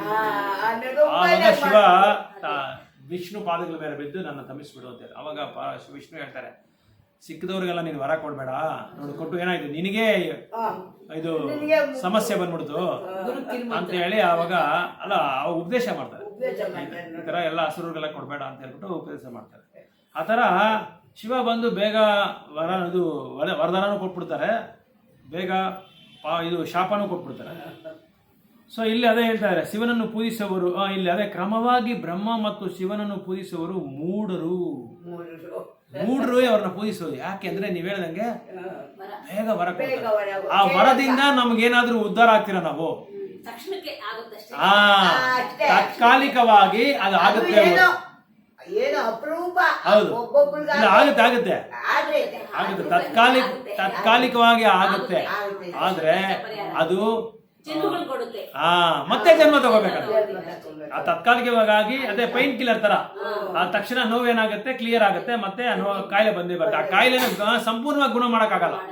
ಸಂಪೂರ್ಣವಾಗಿ ಈ ಭೌತಿಕ ಪ್ರಪಂಚ ನಾವು ಬಿಟ್ಟು ಬಿಡುಗಡೆ ಮಾಡ್ಕೊಂಡು ಹೋಗ್ಬೇಕಂದ್ರೆ ಆಗಲ್ಲ. ಈ ಶಿವ ಬ್ರಹ್ಮ ಯಾರ ಹತ್ರ ನಾವು ವರ ಪಡೆದೇನೋ ಅಷ್ಟೇ. ಅದಕ್ಕೆ ಇವ್ರ ಹತ್ರ ಎಲ್ಲ ಯಾಕೆ ಬೇಗ ಹೋಗೋದಂದ್ರೆ ಅವ್ರು ಕೇಳಿದ ತಕ್ಷಣ ಕೊಟ್ಬಿಡ್ತಾರೆ, ನಮ್ಮನ್ನ ಡಿಲೇ ಮಾಡಲ್ಲ, ತಡೆ ಮಾಡಲ್ಲ. ತಡೆ ಮಾಡಿದ್ರೆ ಏನ್ ಬೇಕೋ ಟಕ ಟಕ ಅಂತ ಶಿವ ಕೊಟ್ಬಿಡ್ತಾರೆ. ಎಲ್ಲ ದೇವತೆಗಳು ಅಷ್ಟೇ. ಆದ್ರೆ ವಿಷ್ಣು ಹತ್ರ ಮಾತ್ರ ಅದು ನಡೆಯಲ್ಲ. ವಿಷ್ಣು ತುಂಬಾ ಪರೀಕ್ಷೆ ಮಾಡಿ ಅವ್ರಿಗೆ ಏನಾದ್ರೂ ಅದು ಉಪಯೋಗ ಇದ್ರೆ ಮಾತ್ರ ಕೊಡ್ತಾರೆ, ಹೊತ್ತು ಇದ್ರೆ ಕೊಡಲ್ಲ. ಅದಕ್ಕೆ ವಿಷ್ಣುಗೆ ಭಕ್ತನಾಗ್ಬೇಕಾದ್ರೆ ಸಾಧಾರಣವಾಗಿ ಮಾಡಕ್ಕಾಗಲ್ಲ, ತುಂಬಾ ಸಾಧನೆ ಮಾಡ್ಬೇಕು. ಆದ್ರೆ ಅದು ಮಾಡೋದ್ರಿಂದ ಏನಾಗುತ್ತೆ ಅಂದ್ರೆ ಅಂತಿಮ ಪರೀಕ್ಷೆಯಲ್ಲಿ ನಾವು ನೆಗ್ಬೋದು, ವಿಜಯ ಸಾಧಿಸಬಹುದು. ಮತ್ತೆ ಈ ಒಂದು ಪುನರ್ಜನ್ಮ ನಮ್ಗೆ ಇರೋದಿಲ್ಲ. ಬೇರೆ ಯಾರ ಹತ್ರ ನಾವು ಮೋಕ್ಷ ಇದು ಪಡೆದ್ರೇನು ಮತ್ತೆ ನಾವು ವಾಪಸ್ ಬರಲೇಬೇಕು, ಮತ್ತೆ ಜನ್ಮ ತಗೊಳ್ಳೇಬೇಕು. ಅದೇ ಹೇಳ್ತಾ ಇದ್ದಾರೆ, ಮೂಢ ಜನರು ಕ್ರಮವಾಗಿ ಬ್ರಹ್ಮ ಮತ್ತು ಶಿವನನ್ನು ಪೂಜಿಸುವರು ಐಹಿಕವಾದಿಗಳು. ಸೊ ಅದರ ಶುದ್ಧ ದಿವ್ಯವಾದಿಗಳು ಸತ್ವ ರೂಪನಾದ ವಿಷ್ಣುವಿನ ವಿಭಿನ್ನ ರೂಪಗಳನ್ನು ಪೂಜಿಸುವರು. ಸತ್ವಗುಣದಲ್ಲಿ ಅವರು ಏನ್ ಮಾಡ್ತಾರೆ, ವಿಷ್ಣುವಿನ ಪೂಜೆ ಮಾಡ್ತಾರೆ ಅಂತ ಹೇಳ್ತಾ ಇದ್ದಾರೆ. ಸೊ ವಿಷ್ಣುನ ಅದರ ಶುದ್ಧ ದಿವ್ಯವಾದಿಗಳು, ಶುದ್ಧವಾದ ದಿವ್ಯವಾದಿಗಳು ಏನ್ ಮಾಡ್ತಾರೆ, ಸತ್ವ ರೂಪನಾದ ವಿಷ್ಣುವನ್ನು ವಿಭಿನ್ನ ರೂಪಗಳನ್ನು ಪೂಜಿಸುವರು. ವಿಭಿನ್ನ ರೂಪಗಳಂದ್ರೆ ಇದೆ, ನಾವು ಹೇಳಿದ ಯಾವ್ದು ವಿಭಿನ್ನ ರೂಪಗಳು ಹೇಳಿ ನೋಡೋಣ. ಕೃಷ್ಣನ ವಿಭಿನ್ನ ರೂಪಗಳು, ಕೃಷ್ಣನ ವಿಭಿನ್ನ ರೂಪಗಳು. ಕರೆಕ್ಟ್. ಇವರೆಲ್ಲ ಬಲದೇವ ಬಂದು ಮುಖ್ಯವಾದ ಅವತಾರ. ನಾರಾಯಣ, ಸಂಕರ್ಷಣ, ವಾಸುದೇವ, ಪ್ರದ್ಯುಮ್ನ, ಆಮೇಲೆ ರಾಮಚಂದ್ರ ಮೂರ್ತಿ, ಇವರೆಲ್ಲ ವಿಭಿನ್ನ ರೂಪಗಳು. ಆಮೇಲೆ ಇವರು ಯಾರು, ಪರಶುರಾಮ, ಇವರೆಲ್ಲ ವಿಭಿನ್ನ ರೂಪಗಳು. ಇವ್ರಿಗೇನು ಹೆಸರು ಅಂದ್ರೆ ವಿಭಿನ್ನ ರೂಪಗಳಂತ ಹೆಸರು. ವಿಭಿನ್ನ ರೂಪಗಳನ್ನು ಪೂಜಿಸುವರು. ವಿಷ್ಣುವು ತನ್ನ ಲಕ್ಷ ಕೋಟಿ ಸ್ವಾಂಸ ರೂಪ, ಲಕ್ಷ ಕೋಟಿ, ಲಕ್ಷ ಅಲ್ಲ ಲಕ್ಷ ಕೋಟಿ ಸ್ವಾಂಸ ರೂಪ ಅಂದ್ರೆ ಅವರಿಂದ ವಿಸ್ತರಣೆ ಆಗಿರೋರು. ಈಗ ಬಲರಾಮನಿಂದ ಸಂಕರ್ಷಣ, ಪ್ರದ್ಯುಮ್ನ, ಅನಿರುದ್ಧ, ವಾಸುದೇವ, ನಾರಾಯಣ, ಇವರೆಲ್ಲ ಸ್ವಾಂಶ ರೂಪ, ಇಮಿಡಿಯೇಟ್ ಎಕ್ಸ್ಪ್ಯಾನ್ಷನ್ ಇವರೆಲ್ಲ. ಸೊ ಸ್ವಾಂಸ ರೂಪ ಮತ್ತು ವಿಭಿನ್ನಾಂಶ ರೂಪಗಳಿಂದ ತೋರುತ್ತಿದ್ದಾನೆ. ಅದು ಓಕೆ. ವಿಷ್ಣು ತನ್ನ ಲಕ್ಷ ಕೋಟಿ ಸ್ವಾಂಸ ರೂಪ ಮತ್ತು ವಿಭಿನ್ನಾಂಶ ರೂಪಗಳಿಂದ ತೋರುತ್ತಿದ್ದಾನೆ ಕಾಣಿಸ್ಕೊಂತಾ ಇದ್ದಾನೆ. ಓಕೆ. ಸ್ವಾಂಶ ರೂಪಗಳನ್ನು ಪರಮಪುರುಷನೆಂದು ಕರೆಯಲಾಗಿದೆ. ಸ್ವಾಂಶ ರೂಪ ಅಂದ್ರೆ ಇವಾಗ ನಾವು ನೋಡೋದಲ್ಲ, ಅದೆಲ್ಲ ಪರಮ ಪುರುಷ ಅಂತ ಕರಿಬಹುದು ಅಂತ ಹೇಳ್ತಾ ಇದ್ದಾರೆ. ವಿಭಿನ್ನಾಂಶ ರೂಪಗಳು ಯಾರು ಅಂದ್ರೆ ನಾವು ಜೀವಿಗಳು, ನಾವೆಲ್ಲ ವಿಭಿನ್ನಾಂಶ ರೂಪ, ಅವರೆಲ್ಲ ಸ್ವಾಂಶ ರೂಪ. ಅದಕ್ಕೆ ಕೃಷ್ಣ ಇನ್ನೊಂದು ಹೆಸರು ಅಂದ್ರೆ ಸ್ವಾಂಸಿ ಕೃಷ್ಣ ಅಂತ ಹೇಳ್ತಾರೆ. ಸ್ವಾಂಸಿ ಕೃಷ್ಣ ಅಂದ್ರೆ ಅವರ ವಿಭಿನ್ನ ರೂಪಗಳು. ನಾವು ಅವರೆಲ್ಲ ಸ್ವಾಂಶಿ ರೂಪಗಳು, ನಾವೆಲ್ಲ ವಿಭಿನ್ನಾಂಶಗಳು. ಸ್ವಾಂಶ ರೂಪಗಳನ್ನು ಪರಮಪುರುಷನೆಂದು ಕರೆಯಲಾಗಿದೆ. ಅದೇ ಭಗವಂತನ ಸ್ವಾಂಶ ರೂಪಗಳಿದೆಯಲ್ಲ, ಈಗ ನೀವು ಹೇಳಿದ್ರಲ್ಲ, ಬಲದೇವು, ಸಂಕರ್ಷಣ, ನಾರಾಯಣ, ಇವರೆಲ್ಲ ಸ್ವಾಂಶ ರೂಪ ಭಗವಂತನಿಗೆ. ಆಮೇಲೆ ವಿಭಿನ್ನಾಂಶ ರೂಪಗಳು ಯಾರು ಅಂದ್ರೆ ಈ ಜೀವಿಗಳು, ಈ 84 ಲಕ್ಷ ಜೀವಿಗಳೆಲ್ಲ ವಿಭಿನ್ನಾಂಶ ಜೀವಿಗಳು ಮತ್ತು ಪರಮಪುರುಷ ಇಬ್ಬರು ತಮ್ಮ ಮೂಲ ಆಧ್ಯಾತ್ಮಿಕ ರೂಪಗಳನ್ನು ಹೊಂದಿದ್ದಾರೆ. ಹೇಗೆ ಭಗವಂತನಿಗೆ ಆಧ್ಯಾತ್ಮಿಕ ರೂಪ ಇದೆಯೋ ಅದೇ ತರ ಜೀವಿಗಳಿಗೂ ಆಧ್ಯಾತ್ಮಿಕ ರೂಪ ಇದೆ ಅಂತ ಹೇಳ್ತಾ ಇದ್ದಾರೆ. ಜೀವರು ಕೆಲವು ಬಾರಿ ಐಹಿಕ ಶಕ್ತಿಯ ಅಧೀನ ಕೊಲ್ಲಪಟ್ಟಿರುವರು, ಆದರೆ ವಿಷ್ಣುವಿನ ರೂಪಗಳು ಯಾವಾಗಲೂ ಈ ಶಕ್ತಿಯ ನಿಯಮಕಗಳಾಗಿರುತ್ತವೆ. ಪರಮಪುರುಷ ವಿಷ್ಣು ಐಹಿಕ ಪ್ರಪಂಚದಲ್ಲಿ ಆವಿರ್ಭವಿಸಿದಾಗ ಐಹಿಕ ಶಕ್ತಿಯ ಅಧೀನದಲ್ಲಿರುವ ಬದ್ಧರಾದ ಜೀವಿಗಳ ವಿಮೋಚನೆಗಾಗಿಯೇ ಬರುತ್ತಾನೆ. ಅಂದ್ರೆ ಇಲ್ಲಿ ಭಗವಂತ ಅವತಾರ ತಗೊಂಡ್ರೇನು ಅವನಿಗೆ ಈ ಒಂದು ಮಾಯಾಶಕ್ತಿ ಅವ್ರನ್ನ ಕಂಟ್ರೋಲ್ ಮಾಡಲ್ಲ. ಜೀವರಾಶಿಗಳನ್ನ ಕಂಟ್ರೋಲ್ ಮಾಡ್ತಾರೆ ಹೊತ್ತು ಭಗವಂತನ ಕಂಟ್ರೋಲ್ ಮಾಡೋಕ್ಕಾಗಲ್ಲ. ಭಗವಂತ ಎಲ್ಲಿ ಬಂದ್ರೇನು ಸಚ್ಚಿದಾನಂದ ಸ್ವರೂಪದಲ್ಲೇ ಅವ್ರು ಇರ್ತಾರೆ. ಸೊ ಇಲ್ಲಿ ಅದೇ ಹೇಳ್ತಾ ಇದ್ದಾರೆ. ಏನ್ ಹೇಳ್ತಾ ಇದ್ದಾರೆ ಅಂದ್ರೆ ಸ್ವಾಂಶ ರೂಪಗಳ ಪರಮಪುರುಷ ವಿಭಿನ್ನಾಂಶ ರೂಪಗಳ ಜೀವಿಗಳ ಮತ್ತು ಪರಮಪುರುಷ ಇಬ್ರು ತಮ್ಮ ಮೂಲ ಆಧ್ಯಾತ್ಮಿಕ ರೂಪಗಳನ್ನು ಹೊಂದಿದ್ದಾರೆ. ಯಾರು? ಜೀವಿಗಳು, ಪರಮಪುರುಷರು. ಜೀವರು ಕೆಲವು ಬಾರಿ ಐಹಿಕ ಶಕ್ತಿಯ ಜೀವರು ಯಾರ ಅಧೀನದಲ್ಲಿ ಇರ್ತಾರೆ ಅಂತ ಹೇಳ್ತಾ ಇದ್ದಾರೆ. ಜೀವ ಕೆಲವು ಬಾರಿ ಯಾರ ಶಕ್ತಿಯಲ್ಲಿ ಇರ್ತಾರೆ ಅಂದ್ರೆ ಐಹಿಕ ಶಕ್ತಿನಲ್ಲಿ ಇರ್ತಾರೆ. ಅಂದ್ರೆ ಭೌತಿಕ ಶಕ್ತಿ ಯಾರಂದ್ರೆ ದುರ್ಗಾದೇವಿ, ಕೃಷ್ಣನ ತಂಗಿ ಇದ್ದಾರಲ್ಲ ದುರ್ಗಾದೇವಿ, ಅವ್ರ ಕಂಟ್ರೋಲ್ ಅಲ್ಲಿ ಇರ್ತಾರೆ. ನಾವೆಲ್ಲ ಅವ್ರ ಕಂಟ್ರೋಲ್ ಅಲ್ಲಿ ಇದ್ದೀರಿ. ಅದೇ ಭಗವಂತ ಅವ್ರ ಕಂಟ್ರೋಲ್ ಅಲ್ಲಿ ಇಲ್ಲ, ನಾವು ಮಾತ್ರ ಅವ್ರ ಕಂಟ್ರೋಲ್ ಇರ್ತೀರಿ. ಅದೇ ಹೇಳ್ತಾ ಇದ್ದಾರೆ. ಆದರೆ ವಿಷ್ಣುವಿನ ರೂಪಗಳು ಯಾವಾಗಲೂ ಈ ಶಕ್ತಿಗೆ ನಿಯಮಕರಾಗಲ್ಲ. ವಿಷ್ಣುವಿನ ರೂಪಗಳಿದೆಯಲ್ಲ, ಅವರ ಅವತಾರಗಳಿದೆಯಲ್ಲ, ಅವರೆಲ್ಲ ಈ ಶಕ್ತಿಗೆ ಯಾರು ಅವರು ಪ್ರಭಾವಿತರಾಗಲ್ಲ ಅಂತ ಹೇಳ್ತಾ ಇದ್ದಾರೆ. ಪರಮಪುರುಷ ವಿಷ್ಣು ಐಹಿಕ ಪ್ರಪಂಚದಲ್ಲಿ ಆವಿರ್ಭವಿಸಿದಾಗ ಐಹಿಕ ಶಕ್ತಿಯ ಅಧೀನದಲ್ಲಿರುವ ಬದ್ಧರಾಗ ಜೀವಿಗಳು ವಿಮೋಚನೆಗಾಗಿಯೂ ಬರುತ್ತಾನೆ. ಅಂದ್ರೆ ಅರ್ಥ ಏನಂದ್ರೆ ನಮ್ಮನ್ನ ಬಿಡುಗಡೆ ಮಾಡಕ್ಕೆ, ನಮ್ಮನ್ನ ಈ ಭೌತಿಕ ಪ್ರಪಂಚದಿಂದ ಐಹಿಕ ಪ್ರಪಂಚದಿಂದ ಬಿಡುಗಡೆ ಮಾಡೋದಕ್ಕೆ ಭಗವಂತನು ಬರ್ತಾನೆ ಅಂತ ಹೇಳ್ತಾ ಇದ್ದಾರೆ. ಇವಾಗ ಚೈತನ್ಯ ಮಹಾಪ್ರಭು ಬಂದ್ರಲ್ಲ, ಅದನ್ನೇ ಅವ್ರು ಹೇಳ್ತಾರೆ. ಅದು ಈ ತರ ಉದಾಹರಣೆ ಕೊಡ್ತಾರೆ. ಚೈತನ್ಯ ಮಹಾಪ್ರಭು ಏನಕ್ಕೆ ಬಂದ್ರು? ನಮಗೆ ಭಗವಂತನ ನಾಮನ ಕೊಟ್ಟು ಭಗವಂತ ಭಕ್ತಿ ಸೇವೆ ಯಾವ ತರ ಮಾಡ್ಬೇಕು ಅಂತ ತೋರಿಸ್ಕೊಟ್ಟು, ಮತ್ತೆ ಇನ್ನೇನ್ ಮಾಡಿದ್ರು, ಭಕ್ತನಾಗಿ ಹೇಗೆ ಭಗವಂತನಿಗೆ ಪ್ರೇಮೆಯನ್ನು ಸಲ್ಲಿಸಬೇಕು ಅನ್ನೋದನ್ನ ತೋರಿಸ್ಕೊಟ್ರು. ನಮಗೆ ತೋರಿಸಿ ನಮ್ಮನ್ನ ಭಗವಂತ ನಾಮನೂ ಕೊಟ್ಬಿಟ್ಟು ಹೋಗ್ಬಿಟ್ರು. ಅದೇ ಇಲ್ಲಿ ಹೇಳ್ತಾ ಇದ್ದಾರೆ. ಆದರೆ ವಿಷ್ಣುವಿನ ರೂಪಗಳು ಯಾವಾಗಲೂ ಈ ಶಕ್ತಿ ಓಕೆ. ಪರಮಪುರುಷ ವಿಷ್ಣು ಐಹಿಕ ಪ್ರಪಂಚದಲ್ಲಿ ಆವಿರ್ಭವಿಸಿದಾಗ ಐಹಿಕ ಶಕ್ತಿಯು ಆಧೀನದಲ್ಲಿರುವ ಬದ್ಧರಾಗ ಜೀವಿಗಳನ್ನು ವಿಮೋಚನೆ ಮಾಡ್ತಾರೆ. ಓಕೆ, ಅಂತ ಜೀವಿಗಳು ಪ್ರಭುಗಳಾಗುವ ಆಶ್ರಯದಿಂದ ಐಹಿಕ ಜಗತ್ತಿನಲ್ಲಿ ಜನ್ಮ ತಳೆಯುತ್ತಾರೆ. ತನ್ಮೂಲಕ ಅವರು ತ್ರಿಗುಣಗಳಲ್ಲಿ ಇವಾಗ ಏನಾಗುತ್ತೆ, ಭಗವಂತನ ಬರೋದ್ರಿಂದ ಭಗವಂತನ ನೋಡ್ಬಿಟ್ಟು ಏನ್ ಅನ್ಕೊಂತಾರೆ ಅಂದ್ರೆ ಅಂತ ಜೀವಿಗಳು ನಾನು ಪ್ರಭು ಆಗ್ಬೇಕು ಅಂತ ಆಸೆ ಬಂದ್ಬಿಡುತ್ತೆ ಅವರಿಗೆ. ನಾನು ಭಗವಂತನಾಗ್ಬೇಕು. ಇವಾಗ ಇದಾರಲ್ಲ ಎಷ್ಟೋ ಜನ ನಾನೇ ಭಗವಂತನ ರೂಪ, ನಾನು ವಿಷ್ಣು ಅವತಾರ ಈ ಅವತಾರ ಅಂತೆಲ್ಲ ಹೇಳ್ತಾರಲ್ಲ, ಇವರೆಲ್ಲ ನಾನೇ ಭಗವಂತ ಆಗ್ಬೇಕು, ನಾನೇ ಒಡೆಯ, ನಾನೇ ಲೀಡರು, ನಾನೇ ಗ್ಯಾಂಗ್ ಲೀಡರು, ನಾನೇ ಬಾಸು, ನಾನೇ ತಲೆವರ್ ಅಂತ ಹೇಳ್ತಾರಲ್ಲ, ಇದೆಲ್ಲ ಅವ್ರನ್ನ ಭಗವಂತ ನೋಡಿ ಬಂದಿರೋದು. ಅವರಿಗೆ ಭಗವಂತ ನೋಡಿ ಅವ್ರಿಗೆ ಆಸೆ ಬಂದ್ಮೇಲೆ ಏನಾಗುತ್ತೆ ಅಂದ್ರೆ ತ್ರಿಗುಣಗಳಿಗೆ ಬಂದಿ ಆಗ್ಬಿಡ್ತಾರೆ. ತನ್ಮೂಲಕ ಅವರು ತ್ರಿಗುಣಗಳಲ್ಲಿ ಸಿಲುಕಿಕೊಳ್ತಾರೆ. ಹೀಗಾಗಿ ಇದೇನು ಲೂ ಬರುತ್ತಾ ಅಲ್ಲಿ ಸಿಲುಕಿ ಹೀಗಾಗಿ ಸಿಕ್ಕಾಕೊಂಡ್ಬಿಡ್ತಾರೆ ಅಂತ. ಹೀಗಾಗಿ ಜೀವಿಗಳು ಹಲವು ಬಾರಿ ಸೆರೆಮನೆಯ ವಾಸವನ್ನು ಅನುಭವಿಸಲು ತಮ್ಮ ಐಹಿಕ ಹೊರ ಆವರಣವನ್ನು ಬದಲಾಯಿಸುತ್ತಲೇ ಇರಬೇಕಾಗುತ್ತೆ. ಇಲ್ಲಿ ಇನ್ನೊಂದೇನಂದ್ರೆ ಮಾಯಾ ಹತ್ರ ಎರಡು ಶಕ್ತಿ ಇದೆ. ಏನು ಎರಡು ಶಕ್ತಿ ಅಂದ್ರೆ ಈ ಎರಡು ಶಕ್ತಿಯಿಂದ ನಮ್ಮನ್ನು ಬಂದಿ ಮಾಡುತ್ತೆ. ಆವರಣಾತ್ಮಕ ಶಕ್ತಿ, ಪ್ರದೇಶಾತ್ಮಕ ಶಕ್ತಿ ಅಂತ ಎರಡು ಶಕ್ತಿ ಇದೆ. ಆವರಣಾತ್ಮಕ ಶಕ್ತಿ ಅಂದ್ರೆ ಏನು ಅಂದ್ರೆ ಈ ಮಾಯಾದೇವಿ ದುರ್ಗಾದೇವಿ ಏನ್ ಮಾಡ್ತಾರೆ ಅಂದ್ರೆ ನಮಗೆ ಬೇಕಾದಷ್ಟು ಡಿಸ್ಕೌಂಟ್ಸ್ ಕೊಡ್ತಾ ಇರ್ತಾರೆ ಈ ಪ್ರಪಂಚದಲ್ಲಿ.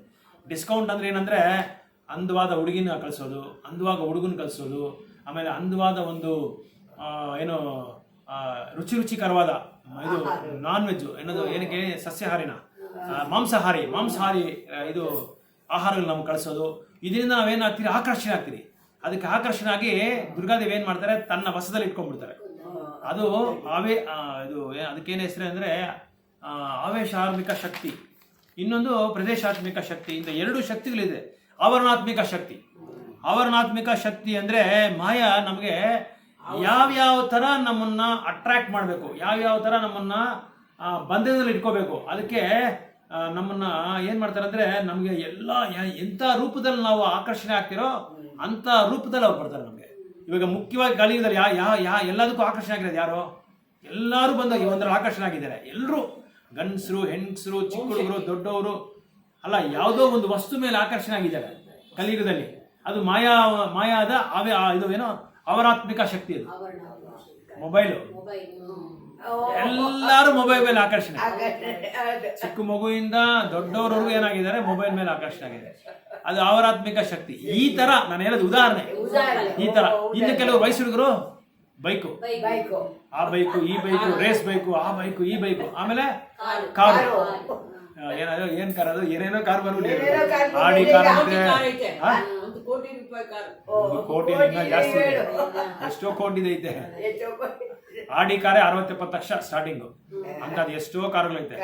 ಆಮೇಲೆ ಇನ್ನೊಂದು ಯಾವ್ದೋ ಕಾರ್ ಹೇಳೋದು, ಇಂಥ ಕಾರ್ ಇದ್ರ ಮೇಲೆಲ್ಲ ಮಾಯಾ ಏನ್ ಮಾಡುತ್ತೆ, ಗಾಡಿಗಳು ಅವರಾತ್ಮಿಕ ಶಕ್ತಿ ಇದು. ಮಾಯಾದು ಅದೇ ಅವ್ರದ್ದೇ ಅವರಾತ್ಮಿಕ ಶಕ್ತಿ ಇದೆ. 2 ಶಕ್ತಿ ಇದೆ. ಇದು ಮಾಯಾ ಏನ್ ಮಾಡುತ್ತೆ, ನಮ್ಗೆಲ್ಲ ಆಫರ್ಸ್ ತೋರಿಸ್ತದೆ. ಈ ಬಟ್ಟೆಗಳಿಗೆ ಹೋದ್ರೆ ನಾವು ಈ ಕಲರ್ ತಗೊಳ್ಳಿ, ಇದು ತಗೊಳ್ಳಿ, ಟ್ರೆಂಡ್ ತುಂಬಾ ಚೆನ್ನಾಗಿದೆ, ಈ ಟ್ರೆಂಡ್ ತಗೊಳ್ಳಿ ತುಂಬಾ ಚೆನ್ನಾಗಿದೆ ಅಂತ ತೋರಿಸ್ಕೊಡ್ತಾರಲ್ಲ, ಆ ತರ ಮಾಯಾ ನಮ್ಗೆ ಒಂದೊಂದೇ ಕಾರ್ಡ್ ಬಿಡ್ತಾ ಇರ್ತಾ, ಈ ತರ ಇದು ತಗೋ, ಅದು ತಗೋ, ಅದು ತಗೋ, ಅದು ತಗೋ ಅಂತ. ಈ ತರ ನಾವು ಅದಕ್ಕೆ ಆಕರ್ಷಣೆ ಆಗಿ ಏನ್ ಮಾಡ್ತೀವಿ, ಕರ್ಮ ಸ್ಟಾರ್ಟ್ ಮಾಡ್ತೀವಿ.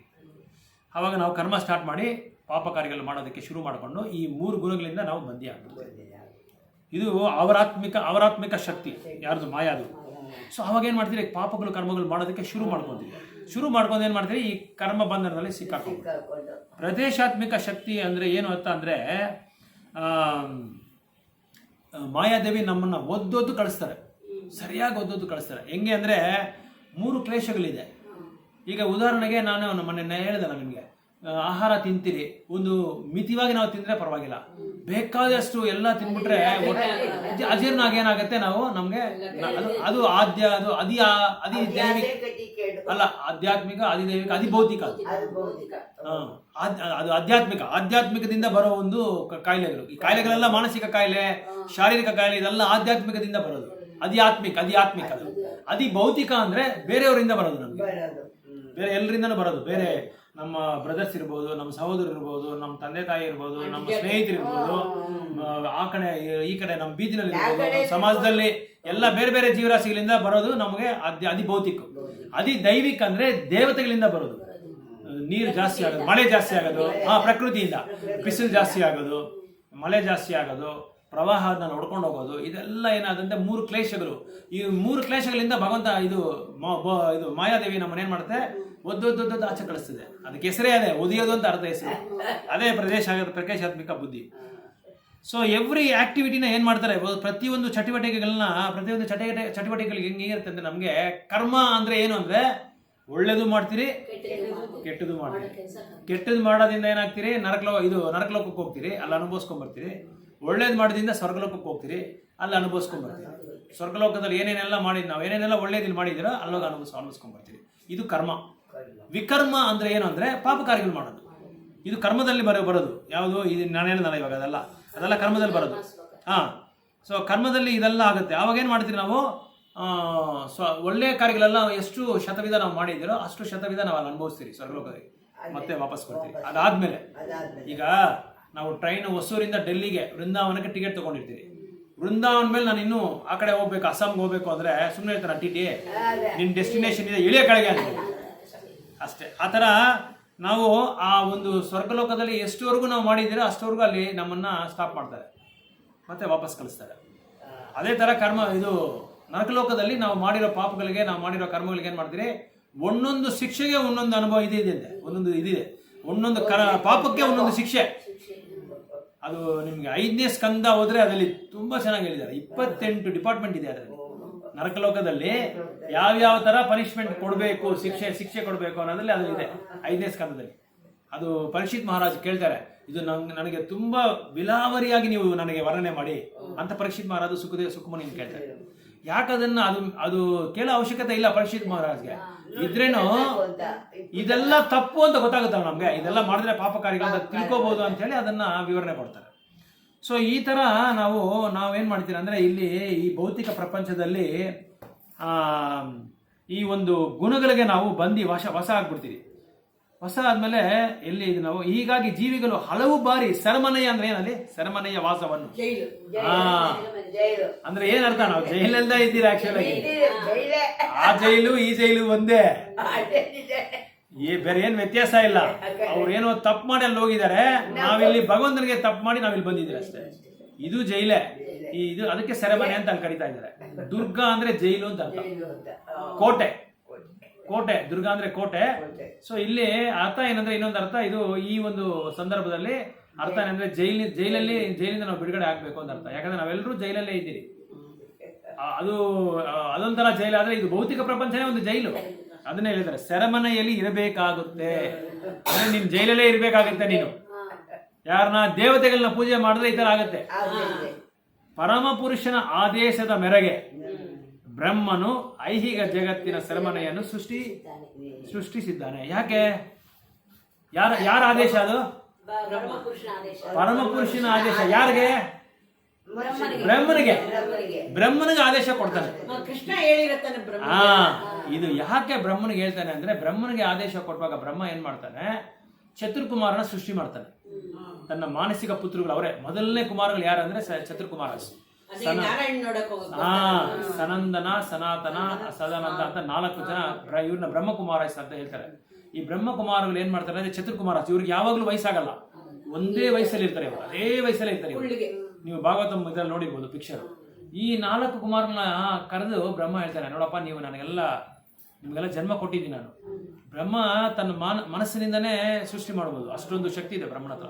ಯಾಕಂದ್ರೆ ಬ್ರಹ್ಮ ಬಂದು ದೈವೋತ್ತಮ ಪರಮ ಪುರುಷನಿಗೆ ಕೃಷ್ಣ ತಾನೇ ಕೊಟ್ಟಿರೋದು. ಹೌದೌದು, ಪರಮ ಭಕ್ತನು. ಒಂದೊಂದ್ಸಲ ಭಗವಂತನೇ ಬ್ರಹ್ಮನ್ ರೋಗ ಇದಕ್ಕೆ ಬರ್ಬಿಡ್ತಾರಂತೆ ಸೀಟಿಗೆ, ಯಾರು ಇಲ್ಲ ಅಂದ್ರೆ. ಯಾಕಂದ್ರೆ ಯಾರು ಬ್ರಹ್ಮರ್ಷಿ ಆಗಕ್ಕಾಗಲ್ಲ, ಅದಕ್ಕೆ ಬ್ರಹ್ಮರ್ಷಿ ಅಂತ ಹೇಳೋದು. ಬ್ರಹ್ಮನ ಪದವಿ ಪಡಬೇಕಾದ್ರೆ ಅಷ್ಟು ಈಸಿ ಅಲ್ಲ. ಅದು ಭೌತಿಕ ಪ್ರಪಂಚದಲ್ಲಿ ಇರೋದು. ಬ್ರಹ್ಮನೂ ಭೌತಿಕ ಪ್ರಪಂಚದಲ್ಲಿ ಇರೋದು, ಅರ್ಥ ಮಾಡ್ಕೊಳ್ಳಿ. ಶಿವ ಬಂದು ಅರ್ಧ ಭೌತಿಕ ಅರ್ಧ ಆಧ್ಯಾತ್ಮಿಕ. ಅದಕ್ಕೆ ಅವ್ರ ಹೆಸರು ಅಲ್ಲ, ಅವ್ರ ತತ್ವ ಬಂದು ಶಂಭು ತತ್ವ. ಅವ್ರ ತತ್ವ ಶಂಭು, ಅರ್ಥ ಮಾಡ್ಕೊಳಕ್ ಆಗಲ್ಲ ಶಿವನ. ಸೊ ಅದಕ್ಕೆ ಬ್ರಹ್ಮ ಏನ್ ಮಾಡ್ತಾರೆ ಅಂದ್ರೆ, ಭಗವಂತನ ಆದೇಶದಿಂದ ಈ ಒಂದು ಸೆರೆಮನೆನ ಸೃಷ್ಟಿ ಮಾಡ್ತಾರೆ. ಈ ಸೆರೆಮನೆನ ಸೃಷ್ಟಿ ಮಾಡುವಾಗ ಏನಾಗುತ್ತೆ ಅಂದ್ರೆ ಚತುರ್ಕುಮಾರನ್ ಕರೀತಾರೆ. ನೋಡಪ್ಪ, ನನಗೆ ಈ ಒಂದು ನೀವು ಕರ್ತವ್ಯ ಮಾಡಬೇಕು, ನೀವು ಮದುವೆ ಮಾಡ್ಕೊಂಡು ಮಕ್ಕಳು ಮಾಡ್ಕೊಬೇಕು ಅಂತ ಹೇಳ್ತಾರೆ. ಇವರೆಲ್ಲರೂ ಬ್ರಹ್ಮಚಾರಿಸು, ದಯವಿಟ್ಟು ನಮ್ಗೆ ಕ್ಷಮಿಸ್ಬಿಡಿ, ನಮ್ಗೆ ಒಂದು ಇದು ಭಾವನೆ ಇಲ್ಲ, ನಾವು ಬ್ರಹ್ಮಚಾರಿಯಾಗೇ ಇರ್ತೀರಿ. ಯಾಕಂದ್ರೆ ಬ್ರಹ್ಮ ಅವ್ರನ್ನ ಸೃಷ್ಟಿ ಮಾಡುವಾಗ ಸತ್ವಗುಣದಲ್ಲಿ ಇರ್ತಾರೆ, ಶುದ್ಧ ಸತ್ವಗುಣದಲ್ಲಿ ಇರ್ತಾರೆ. ಆ ಶುದ್ಧ ಸತ್ವಗುಣದಿಂದ ಬಂದಿರೋ ಆ ಒಂದು ಮಕ್ಕಳು ಶುದ್ಧ ಸತ್ವಗುಣದಲ್ಲೇ ಬೆಳೆದಿದ್ದಾರೆ ಅವರು. ಅದೇ ಆಧ್ಯಾತ್ಮಿಕವಾದ ಒಂದು ವಾತಾವರಣದಲ್ಲೇ ಬೆಳೆದಿರೋದಕ್ಕೋಸ್ಕರ ನನಗೆ ಯಾವುದೇ ಭೌತಿಕವಾದ ಆಸೆಗಳು ನಮಗಿಲ್ಲ, ನಾವು ಹಿಂಗೆ ಬ್ರಹ್ಮಚಾರಿಗೆ ಇದ್ಕೊಂಡು ಭಗವಂತ ನಾವು ಸೇವೆ ಮಾಡ್ತೀರಿ ಅಂತ ಹೇಳುವಾಗ ಬ್ರಹ್ಮ ಕೋಪ ಬಂದ್ಬಿಡುತ್ತೆ. ಮಕ್ಕಳು ತಂದೆ ಏನಾದ್ರು ಮಕ್ಕಳಿಗೆ ಹೇಳಿದ್ರೆ ಮಾಡಲ್ಲ ಅಂತ ಹೇಳಿದ್ರೆ ಕೋಪ ಬರುತ್ತಲ್ಲ. ಯಾರೇ ಆಗ್ಲಿ ಸ್ವಲ್ಪ ಇದು ರಜೋಗುಣ ಬಂದ್ಬಿಡುತ್ತೆ. ಆ ರಜೋಗುಣ ಇಟ್ಕೊಂಡು ಹೌದಾ ನೀವು ಆತರ ಮಾಡ್ತೀರಾ ಅಂತ ಏನ್ ಮಾಡ್ತಾರೆ, ಇನ್ನೊಬ್ಬನ ಸೃಷ್ಟಿ ಮಾಡ್ತಾರೆ. ತನ್ನ ಇದರಿಂದ ಹಣೆಯಿಂದ, ಏನಿದು ಹಣೆ ಹೇಳಲ್ಲ, ಹಣೆಯಿಂದ ಸೃಷ್ಟಿ ಮಾಡುವಾಗ ರುದ್ರ ಬಂದು ಸೃಷ್ಟಿ ಆಗ್ತಾರೆ. ಶಿವ 11 ರುದ್ರಗಳು ಶಿವ ಇದು ಸೃಷ್ಟಿ ಆಗ್ತಾರೆ. ರುದ್ರ ಶಿವ ಎರಡು ಒಂದೇ ಹೆಸರು, ಒಂದೇ. ಆದ್ರೆ ಅದರಲ್ಲಿ ಕೈಲಾಸದಲ್ಲಿ ಬೇರೆ ಬೇರೆ ವಿಭಾಗ ಇದೆ, 2 ವಿಭಾಗ ಇದೆ. ಒಬ್ರು ಮಹಾದೇವರು ಒಬ್ರು ಇದ್ದಾರೆ, ಇನ್ನೊಬ್ರು ರುದ್ರ ಒಬ್ರು ಇದ್ದಾರೆ. ಅದು ಡೀಟೇಲ್ ಆಗಿ ಶಿವನ ಅಂಶಗಳೇ ಅವರು. ಹೌದು, ಅದು ಕೈಲಾಸ ಒಂದು ನಿಜವಾದ ಒಂದು ಕೈಲಾಸ ಒಂದಿದೆ, ಇನ್ನೊಂದು ಅವರ ಅಂಶಗಳು ಒಂದಿದೆ, ಶಿವನ ಅಂಶಗಳು ಒಂದಿದೆ. ಸೊ 2 ಕೈಲಾಸ ಬರುತ್ತೆ, ಅಲ್ಲಿ 2-3 ಕೈಲಾಸ ಬರುತ್ತೆ. ಅದನ್ನ ನಿಮ್ಗೆ ಹೇಳ್ತೀನಿ, ಇದರಲ್ಲಿ ಬ್ರಹ್ಮಸಂಹಿತೆಯಲ್ಲಿ ಇದೆ, ಅದು ಮಹಾದೇವನ್ ಅಂತ ಒಂದು ಶ್ಲೋಕ ಬರುತ್ತೆ. ಸೊ ಆವಾಗ ಖಂಡಿತ ಬರ್ಲೇಬೇಕು.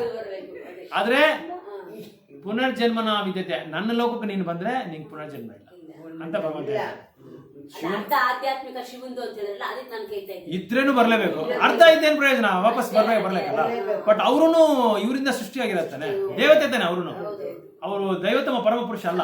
ಬಟ್ ನೀವು ಹೇಳ್ದಂಗೆ ಒಳ್ಳೆ ಪ್ರಶ್ನೆ ಅದು. ಬಟ್ ವಿಷ್ಣುಗಿರೋ 85-90% ಗುಣಗಳು ಅವ್ರ ಹತ್ರ ಇರುತ್ತೆ, ಶಿವನ ಹತ್ರ ಇದೆ.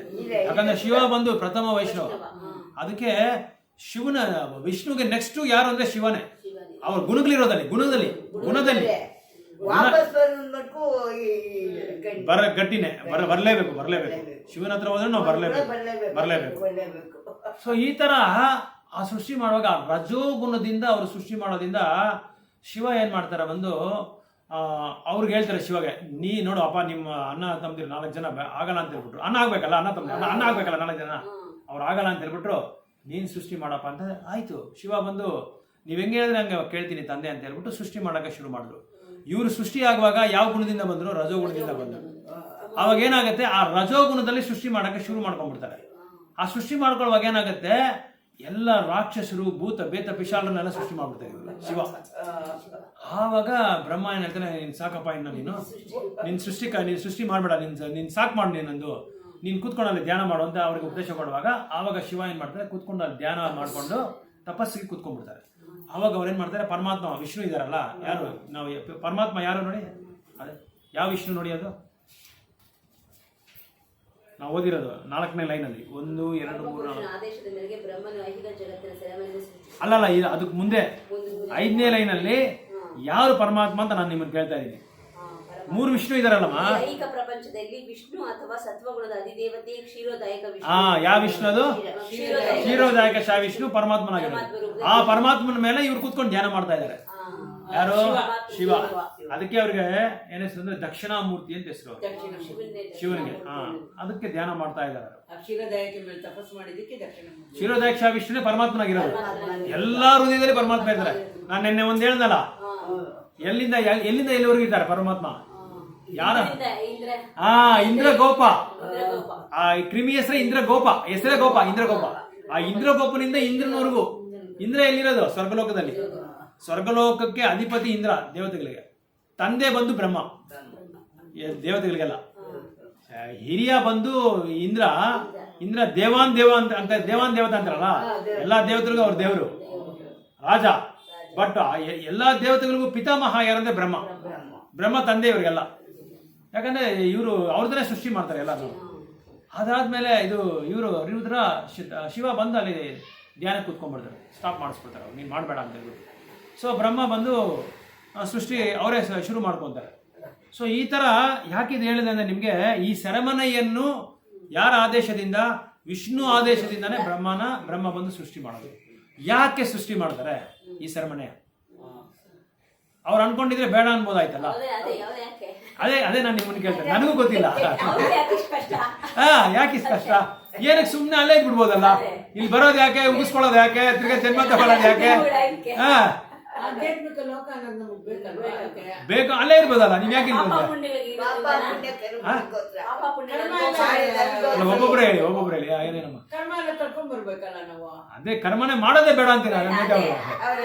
ಕರ್ಮ ಮಾಡದೆ ತಾನೇ ಇಲ್ಲಿ ಬರ್ಬೇಕು. ಮಾಡೋದೇ ಬೇಡ, ಅಲ್ಲೇ ಇರ್ಬೋದಲ್ಲ. ನಾವೇ ಅಧಿಕಾರ ನಡೆಸಬೇಕು ಅಂತ ಬಂದಿರೋದು. ನಾನು ಒಡೆಯನಾಗ್ಬೇಕು, ನಾನು ಯಜಮಾನ ಆಗ್ಬೇಕು, ನಾನು ಅನುಭವಿಸ್ಬೇಕು. ಅದಕ್ಕೆ ಅಲ್ಲಿ ಅನುಭವಿಸಕ್ ಆಗಲ್ಲ. ನೀನು ಇಲ್ಲಿ ಬಂದ್ಬಿಡು. ನೆನ್ನೆ ಹೇಳ್ದಲ್ಲ ಒಂದು ರೂಮ್ ಅಂತ, ಅದೇ ಈ ಸೆರೆಮನೆ. ಆಧ್ಯಾತ್ಮಿಕ ಲೋಕಕ್ಕೆ ಬಂದ್ಮೇಲೆ ನಾವು ಅದನ್ನ ಬಿಟ್ಬಿಡ್ತೀವಿ, ನಮ್ಗೆ ಬೇಕಾಗಿಲ್ಲ ಅಂತೀವಲ್ಲ. ಅದಕ್ಕೆ ಹೋಗ್ಬೇಕಲ್ಲ ನಾವು. ಆಧ್ಯಾತ್ಮಿಕ ಲೋಕ ಹೋಗ್ಬೇಕಲ್ಲ. ಹೋಗೋದಕ್ಕೆ ತಾನೇ ಈ ಸಾಧನೆ ಮಾಡ್ತಾರ ನಾವು. ಸ್ಟ್ಯಾಂಡರ್ಡ್ ಮಾಡ್ಕೊಂಡ್ಬಿಡ್ಬೇಕು. ಎಲ್ಲಿ ಮಾಡ್ಕೊಬೇಕಲ್ಲ. ಎಲ್ಲಿ ಸಂಸಾರ ಬಿಟ್ಟು ಬರಕ್ಕಾಗ್ತಾ ಇಲ್ಲ. ಬಂಧನ ಇದ್ರೆ ಆಗಲ್ಲ, ಅನುಕಂಪ ಇದ್ರೆ ಆಗಲ್ಲ. ಎಲ್ಲ ಬಿಟ್ಟು ಬರ್ಬೇಕು. ಅದೇ ನೆನ್ನೆ ಓದಿದ್ವಿ, ಹೃದಯ ಗ್ರಂಥಿ. ಅದೇ ಆ ಗ್ರಂಥಿ ಏನಂದ್ರೆ ಆಸೆ, ಕಾಮದ ಮೇಲೆ ಆಸೆ ಇಟ್ಕೊಂಡೆ ನಾವ್ ಇಲ್ಲಿ ಬಂದಿರೋದು. ಯಾಕೆ ಅಂದ್ರೆ ನಾವು ಅಲ್ಲಿ ಪ್ರಭುವನ್ನ ಮಾತ್ರನೇ ನಾವು ಸಂತೋಷ ಪಡಿಸಕ್ಕಾಗೋದು. ಬೇರೆ ಯಾರೋ ಸಂತೋಷ ಪಡೋದು, ನೀನ್ ಸಂತೋಷ ಅನುಭವಿಸ್ಬೇಕು ಅಂದ್ರೆ ಅಲ್ಲಿ ಅನುಭವಿಸಕ್ಕಾಗಲ್ಲ. ನೀನ್ ಇಲ್ಲಿ ವಾಪಸ್ ಬರ್ಲೇಬೇಕು. ಆಮೇಲೆ ಇನ್ನೊಂದು, ಭಗವಂತ ಕೆಲವು ಒಂದು ಮಿತಿ ಸಂಖ್ಯೆ ಒಂದು ಇಟ್ಕೊಂಡಿರ್ತಾರೆ. ಆ ಸಂಖ್ಯೆದ ಮೇಲೆ ಅವ್ರು ಯಾರನ್ನೂ ಬಲವಂತ ಮಾಡಲ್ಲ. ನಿನ್ನಿಷ್ಟ, ನೀನ್ ನೋಡ್ಕೊಪ್ಪ, ನೀನೇನ್ ಬೇಕಾದ್ರೂ ಮಾಡ್ಕೊ. ಈಗ ತಂದೆ ಆದವನು ಮಗನಿಗೆ ಒಂದು ಲಿಮಿಟ್ ವರೆಗೂ ಹೇಳ್ತಾನೆ. ಎಷ್ಟೋ ಒಂದು ಅವನು ಸಕಲ ಕಷ್ಟಗಳು ಪಡ್ತಾನೆ. ಅವನೇನಾದ್ರೂ ಕೆಟ್ಟ ದಾರಿಗೆ ಹೋಗ್ಬಾರ್ದು ಅಂತ. ಅದಕ್ಕೆ ಮಿತಿ ಮೀರಿ ಅವ್ನು ಗೊತ್ತಿಲ್ಲದ್ರೆ ಅವ್ನು ಮಾಡಿದ್ರೆ ಏನ್ ಮಾಡಕ್ಕಾಗತ್ತೆ? ಆಯ್ತಪ್ಪ ಭಗವಂತ ನೀನೇ ಕಾಪಾಡ್ಬೇಕು. ಅದೇ ತರ ಭಗವಂತ ಹೇಳಿ ನೋಡ್ತಾರೆ, ಕೇಳಿ ನೋಡ್ತಾರೆ, ಬೇರೆಯವ್ರ ತರನು ಹೇಳಿಸ್ತಾರೆ. ಅವರು ಬಂದು ಹೇಳ್ತಾರೆ ಈ ತರ ಭಗವದ್ಗೀತೆನಲ್ಲಿ. ಅದು ಹೇಳಿ ಅದು ಅರ್ಥ ಮಾಡ್ಕೊಳ್ಳಿಲ್ಲ ಅಂದ್ರೆ ನಾನೇನು ಮಾಡಕ್ಕಾಗಲ್ಲ. ನಿಮ್ ಇಷ್ಟ ನೀವು ಮಾಡ್ಕೊ. ಅದಕ್ಕೆ ಈ ಪ್ರಪಂಚ ಸೃಷ್ಟಿ ಮಾಡ್ತಾರೆ. ನಿನ್ನ ಮಾಡ್ಕೊಟ್ಬಿಡಪ್ಪ. ಬ್ರಹ್ಮಗೆ ಹೇಳ್ತಾರೆ ಸರಮನೆ ಮಾಡ್ಕೊಡು, ಅಲ್ಲೋಗಿ ಅನುಭವಿಸ್ಲಿ. ಅಲ್ಲಿ ಇಲ್ಲಿ ಬಂದು ನಾವು ಯಜಮಾನ ಆಗಕ್ಕಾಗತ್ತಾ? ಒಡಿ ಆಗಕ್ಕಾಗತ್ತಾ? ಈ ಮನೆಗೆ ನಾನು ಯಜಮಾನಪ್ಪ, ನಾನು ಹೇಳ್ದಂಗೆ ನೀವೆಲ್ಲ ಕೇಳ್ಬೇಕಂತ ಎಷ್ಟು ದಿನ ಕೇಳ್ತೀನಿ ನಾವು ಇರೋವರೆಗೂ ಅಷ್ಟೇ. ಅದಾದ್ಮೇಲೆ ನಾವೇ ಇರಲ್ಲ, ಈ ಪ್ರಪಂಚನೂ ಇರಲ್ಲ. ಅದಕ್ಕೆ ನಾವು ಅನುಭವಿಸೋದಕ್ಕೋಸ್ಕರ ಈ ಭಗವಂತ ಇಲ್ಲಿ ಕಲ್ಸಿರೋದು, ಇದು ಸೃಷ್ಟಿ ಮಾಡಿರೋದು. ಅದು ನಾವು ಸೃಷ್ಟಿ ಮಾಡಿದ್ರೆ ಅಲ್ಲಿ ಅವನು ಗಲಾಟೆ ಮಾಡ್ತಾನಲ್ಲ, ನಾನು ಅಲ್ಲಿ ಮಾಡೋಕ್ಕಾಗಲ್ಲ. ಅದಕ್ಕೆ ನಿನಗೋಸ್ಕರ ನೀನು ಮಾಡಿದಪ್ಪ. ಇಲ್ಲೆಲ್ಲ ನೀನ್ ಎಲ್ಲಾರ ಹತ್ರನು ಕಪಾಳದ ಮೇಲೆ ಒಡಿಸ್ಕೊಂಡು ಒದಿಸ್ಕೊಂಡು ಚೆನ್ನಾಗಿ ಫ್ರೈ ಮಾಡಿಸ್ಕೊಂಡು ಆಮೇಲೆ ಬಾಪ ಅಂತ ಕಳಿಸ್ಬಿಡ್ತಾರೆ. ಅದೇ ಈ ಸೆರೆಮನೆ. ಸೊ ಪರಮಪುರುಷನ ಆದೇಶದ ಮೇರೆಗೆ ಆಯ್ತು. ಅದು ಕಲ್ಪದ ಅಂತ್ಯದಲ್ಲಿ ಶಿವನ ಎಲ್ಲ ನಾಶ ಮಾಡ್ತಾನೆ. ಬ್ರಹ್ಮ ಸೃಷ್ಟಿ ಮಾಡ್ತಾನೆ, ಶಿವ ನಾಶ ಮಾಡ್ತಾನೆ. ಅದಾದ್ಮೇಲೆ ಸೆರೆಮನೆಯ ನಿರ್ವಹಣೆಯ ವಿಷಯವೇನಿದ್ದರೂ ಎಲ್ಲ ವಿಷ್ಣುವನದೇ. ರಾಜ್ಯದ ಜೈಲಿನ ನಿರ್ವಹಣೆಯನಿದ್ದರೂ ರಾಜ್ಯಕ್ಕೆ ಸೇರುತ್ತದಲ್ಲ. ಹಾಗೆ ಅದು ಓದಿ ಎಲ್ಲಾ ವಿಷ್ಣುವಿನದೇ. ರಾಜ್ಯದ ಕಾರಾಗೃಹದ ನಿರ್ವಹಣೆ ಏನಿದ್ದರೂ ರಾಜ್ಯಕ್ಕೆ ಸೇರುತ್ತದಲ್ಲ. ಹಾಗೆ ಈ ಐಹಿಕ ಅಸ್ತಿತ್ವವೇ ಒಂದು ಸೆರೆಮನೆ. ಅದು ಮತ್ತೆ ಮತ್ತೆ ಬರುವ ಜನ್ಮ, ಮರಣ, ರೋಗ, ವೃದ್ಧಾಪ್ಯಗಳೆಂಬ ದುಃಖಾವಸ್ಥೆಯಿಂದ ತುಂಬಿ ಹೋಗಿದೆ. ಇವುಗಳಿಂದ ಬಿಡುಗಡೆ ಹೊಂದಲು ಆ ಕಾರಾಗೃಹದಿಂದ ಹೊರಬರಲು ಇಚ್ಛಿಸುವರೆಲ್ಲ ಭಗವಂತನಾದ ವಿಷ್ಣುವನ್ನು ಪ್ರಸನ್ನಗೊಳಿಸಲೇಬೇಕು. ಅಂದ್ರೆ ಏನರ್ಥ ಇಲ್ಲಿ? ಭಗವಂತ ಸಾವುಗಳಿಂದ ಬಿಡುಗಡೆ ಬೇಕಾದ್ರೆ ವಿಷ್ಣು ಪ್ರಸನ್ನ ಮಾಡಬೇಕು. ಕರೆಕ್ಟ್. ಸೊ ನಾವು ದೇವತೆಗಳನ್ನ ಪ್ರಸನ್ನ ಮಾಡಿದ್ರೆ ಏನಾಗುತ್ತೆ, ಮತ್ತೆ ಈ ಸೆರೆಮನೆಗೆ ನಾವು ಬರಲೇಬೇಕು. ಆಮೇಲೆ ಈ ನಿರ್ವಹಣಾ ಕಾರ್ಯ ಯಾರು ಮಾಡ್ತಾರೆ ಇಲ್ಲಿ ಅದನ್ನ ಹೇಳ್ತಾ ಇದ್ದಾರೆ. ಕಲ್ಪದ ಹಂತದಲ್ಲಿ, ಕಲ್ಪ ಅಂದ್ರೆ ಏನು? ಕಲ್ಪ ಕಲ್ಪ ನಾನು ಹೇಳ್ದಲ್ಲ, ಚತುರ್ಯುಗ. ಕಲ್ಪ ಅಂದ್ರೆ ಬ್ರಹ್ಮನ ಒಂದು ದಿನ ಅಂತ ಅರ್ಥ. ಒಂದು ದಿನ ಕಲ್ಪ. ಬ್ರಹ್ಮ ಒಂದು ದಿನ ಅಂದ್ರೆ ಏನು ಅರ್ಥ ಅಂದ್ರೆ 4 ಯುಗಗಳು ಸೇರಿದ್ರೆ ಒಂದು ಚತುರ್ಯುಗ. ಒಂದು ಚತುರ್ಯುಗನ 1000ದಲ್ಲಿ ನಾವು ಗುಣಾಕಾರ ಮಾಡಿದ್ರೆ ಎಷ್ಟು ಯುಗಗಳು ಬರುತ್ತೋ ಅಷ್ಟು ಯುಗಗಳು ಬ್ರಹ್ಮನ ಒಂದು ದಿನ. ಅದನ್ನ ಡಬಲ್ ಮಾಡಿದ್ರೆ ಬ್ರಹ್ಮನ ಇದು ರಾತ್ರಿ. ಇದೆರಡು ಸೇರಿದ್ರೆ ಬ್ರಹ್ಮನ ಒಂದು ಕಲ್ಪ, ಅಂದ್ರೆ ಬ್ರಹ್ಮನ 24 ಗಂಟೆ. ಅದೇ ಹೇಳ್ತಾರೆ ಕಲ್ಪದ ಅಂತ್ಯದಲ್ಲಿ. ಕಲ್ಪದ ಅಂತ್ಯದಲ್ಲಿ ಅಂದ್ರೆ ಕೊನೆಯಲ್ಲಿ. ಕಲ್ಪದ ಅಂತ್ಯದಲ್ಲಿ ಶಿವನು ಎಲ್ಲವನ್ನು ನಾಶ ಮಾಡಿದ. ಅದು ಓಕೆ. ಸೆರೆಮನೆಯ ನಿರ್ವಹಣೆಯ ವಿಷಯವೇನಿದ್ದರೂ ಎಲ್ಲ ವಿಷ್ಣುವನದೇ ಅಂತ ಹೇಳ್ತಾ ಇದ್ದಾರೆ. ಇದೆಲ್ಲ ನಿರ್ವಹಣೆ ಮಾಡೋದು ಯಾರು ಅಂದ್ರೆ ಎಲ್ಲ ವಿಷ್ಣುವೇ ಅಂತ ಹೇಳ್ತಾ ಇದ್ದಾರೆ. ಇದೆಲ್ಲ ಈ ದೊಡ್ಡ ಸುಪ್ರೀಂ ಇಂಜಿನಿಯರ್ ಅವರು ಇದೆಲ್ಲ ನೋಡಿ ಹೆಂಗ್ ಮೈಂಟೈನ್ ಮಾಡ್ತಾರೆ ನೋಡಿ. ನಾವು ಒಂದು ದೇಶ ಮೈಂಟೈನ್ ಮಾಡಕ್ಕೆ ರಾಜಕೀಯ ನಾಯಕರು ಕಲ್ಲೋಲ ಮಾಡಿ ನಾಶನ ಮಾಡ್ತಾ ಇದ್ದಾರೆ ಜನನ. ಭಗವಂತ ಎಷ್ಟು ನೀಟಾಗಿ ಮಾಡ್ತಾ ಇದ್ದಾರೆ ನೋಡಿ. ಇದೆಲ್ಲ ಭಗವಂತ ಅಲ್ಲಲ್ಲಿ ಒಬ್ಬೊಬ್ಬರನ್ನ ನೀವೇ ನಿಯಮಿಸಿದ್ದಾನೆ. ಈ ನಿರ್ವಹಣೆ, ಈ ಮ್ಯಾನೇಜ್ಮೆಂಟ್ ಎಲ್ಲ ಅವ್ರು ಮಾಡ್ತಾ ಇದ್ದಾರೆ. ಸೊ ರಾಜ್ಯದ ಜೈಲಿನ ನಿರ್ವಹಣೆ ಏನಿದ್ದರೂ ರಾಜ್ಯಕ್ಕೆ ಸೇರುತ್ತದಲ್ಲ. ಹಾಗೆ ಈ ಐಹಿಕ ಅಸ್ತಿತ್ವವು ಒಂದು ಸೆರೆಮನೆ. ಅದು ಮತ್ತೆ ಮತ್ತೆ ಬರುವ ಜನ್ಮ ಮರಣ. ಈ ಸೆರೆಮನೆ ಅಂದ್ರೆ ಏನಂದ್ರೆ ಮತ್ತೆ ಮತ್ತೆ ಜನ್ಮ ತಗೊಳ್ಳೋದು. ಇದರಿಂದ ಬಿಡುಗಡೆ ಆಗ್ಬೇಕಾದ್ರೆ ನಾವು ವಿಷ್ಣುನ್ ಪ್ರಸನ್ನ ಮಾಡ್ಬೇಕು. ವಿಷ್ಣುನ್ ಪ್ರಸನ್ನ ಮಾಡ್ಬೇಕಂದ್ರೆ ಕಲಿಯುಗದಲ್ಲಿ ಏನ್ ಮಾಡ್ಬೇಕು? ನಾವು ಚಾಂಟಿಂಗ್ ಮಾಡೋಣ. ಇವಾಗ ನಾವು ಜಪ ಮಾಡ್ಬೇಕು. ಇವಾಗ ಅದೇ ವಿಷ್ಣು ಭಗವಂತವನ್ನು ಭಕ್ತಿ ಸೇವೆಯಿಂದಲೇ ಪೂಜಿಸಬೇಕು. ಬೇರೆದ್ರಿಂದ ಪೂಜೆ ಮಾಡಕ್ಕಾಗಲ್ಲ. ಪೂಜೆ ಅಂದ್ರೆ ಏನು? ನಾಮ ಜಪ. ಯಾರಾದರೂ ಈ ಐಹಿಕ ಪ್ರಪಂಚದ ಸೆರವಾಸವನ್ನು ಮುಂದುವರಿಸುವುದಾದರೆ ಅವರು ಶಿವ, ಬ್ರಹ್ಮ, ಇಂದ್ರ, ವರುಣರಂತ ಬೇರೆ ದೇವತೆಗಳಿಂದ ತಾತ್ಕಾಲಿಕ ನೆಮ್ಮದಿಗಾಗಿ, ನೀವ್ ಹೇಳಿದ್ರಲ್ಲ, ತಾತ್ಕಾಲಿಕವಾಗಿ ಅದು ಗುಣ ಆಗುತ್ತೆ ಹೊತ್ತು ಶಾಶ್ವತವಾಗಿ ಗುಣ ಆಗಲ್ಲ. ತಾತ್ಕಾಲಿಕವಾಗಿ ನೆಮ್ಮದಿಗಾಗಿ ಪರ್ಯಾಯ ಸೌಕರ್ಯಗಳನ್ನು ಕಳಬಹುದು. ಟೆಂಪ್ರವರಿಗೆ ಏನಾದ್ರು ಬೇಕಾದ್ರೆ ಕೊಡ್ತೀನಪ್ಪ ನಾನು ನಿನ್ಗೆ. ಇಲ್ಲಿಂದ ನೀನ್ ಬಿಡುಗಡೆ ಆಗ್ಬೇಕಂದ್ರೆ ಆಗಲ್ಲ. ಈ ಔಷಧಿ ತಗೋ ಮತ್ತೆ ಈ ಜೈಲಲ್ಲೇ ಬಿಡು ಅಂದ್ರೆ ಅರ್ಥ ಏನಂದ್ರೆ ಒಂದು ನಿರಪರಾಧಿಗೆ ಏನ್ ಹೇಳ್ತೀರಾ, ಇದು ಇದಕ್ಕೆ ಕ್ರಿಮಿನಲ್ಗೆ, ಅಪರಾಧಿ ಏನ್ ಮಾಡ್ತಾನೆ? ಜೈಲ್ಗೆ ಹೋಗ್ತಾನೆ. ಜೈಲ್ಗೆ ಹೋಗಿ ಏನ್ ಮಾಡ್ತಾನೆ? ಮತ್ತೆ ವಾಪಸ್ ಬಂದು ಅದೇ ಕೆಲಸ ಮಾಡ್ತಾನೆ. ಅದೇ ತರನೇ ಶಿವ, ಬ್ರಹ್ಮ, ಚಂದ್ರ, ಇಂದ್ರ, ಸೂರ್ಯ, ವರುಣ ಇದೆಲ್ಲ ಹೋದ್ರೆ ನೀವೇನಾಗತ್ತೆ? ಸೆರೆಮನೆಗೆ ವಾಪಸ್ ಬರಬೇಕು. ಸೆರೆಮನೆಯಿಂದ ನೀನು ವಾಪಸ್ ಬರಬೇಡ. ನೀನು ಬೇಕಾದ ಸೆರೆಮನೆಯಲ್ಲಿ ನಾನು ಇದಕ್ಕೆ ಇಷ್ಟ ಇಲ್ಲ ಅಂದ್ರೆ ನೀನು ವಿಷ್ಣು ಪ್ರಸನ್ನ ಮಾಡು, ಭಗವಂತ ನಾಮ ಹೇಳು. ಅದು ವಿಷ್ಣುನಿಂದ ಮಾತ್ರವೇ ಸಾಧ್ಯ. ಎಷ್ಟು ಚೆನ್ನಾಗಿ ಬರೆದಿದ್ದಾರೆ ನೋಡಿ ಪ್ರಭುಪಾದ. ಓದೋದಿಕ್ಕೆ ಇನ್ನೊಂದ್ಸಲ ಓದೋಣ ಅನ್ಸುತ್ತೆ, ಅಷ್ಟು ಚೆನ್ನಾಗಿ ಓದಿದ್ದಾರೆ. ಅದರಿಂದ ಪರಮಪುರುಷನಾದ ವಿಷ್ಣುನಿಂದಲೇ ಅಂತಿಮ ಪ್ರಯೋಜನವನ್ನು ಪಡೆಯಬಹುದಾಗಿದೆ. ಕನ್ನಡ ಓದಕ್ ಬರಲ್ಲ ಅಂತದು ಓದಕ್ಕೆ ರೆಡಿ ಮಾಡ್ತಾ ಇದ್ದಾರೆ. ಬರುತ್ತೆ, ಸ್ಪಷ್ಟವಾಗಿ ಬರಕ್.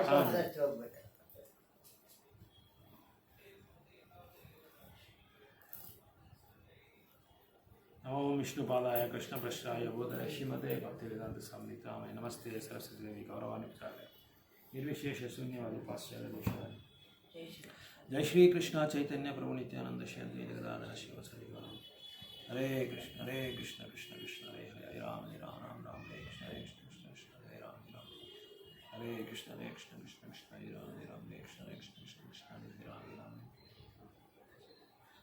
ಹರೇ ಕೃಷ್ಣ ಕೃಷ್ಣ ಕೃಷ್ಣ ಕೃಷ್ಣ.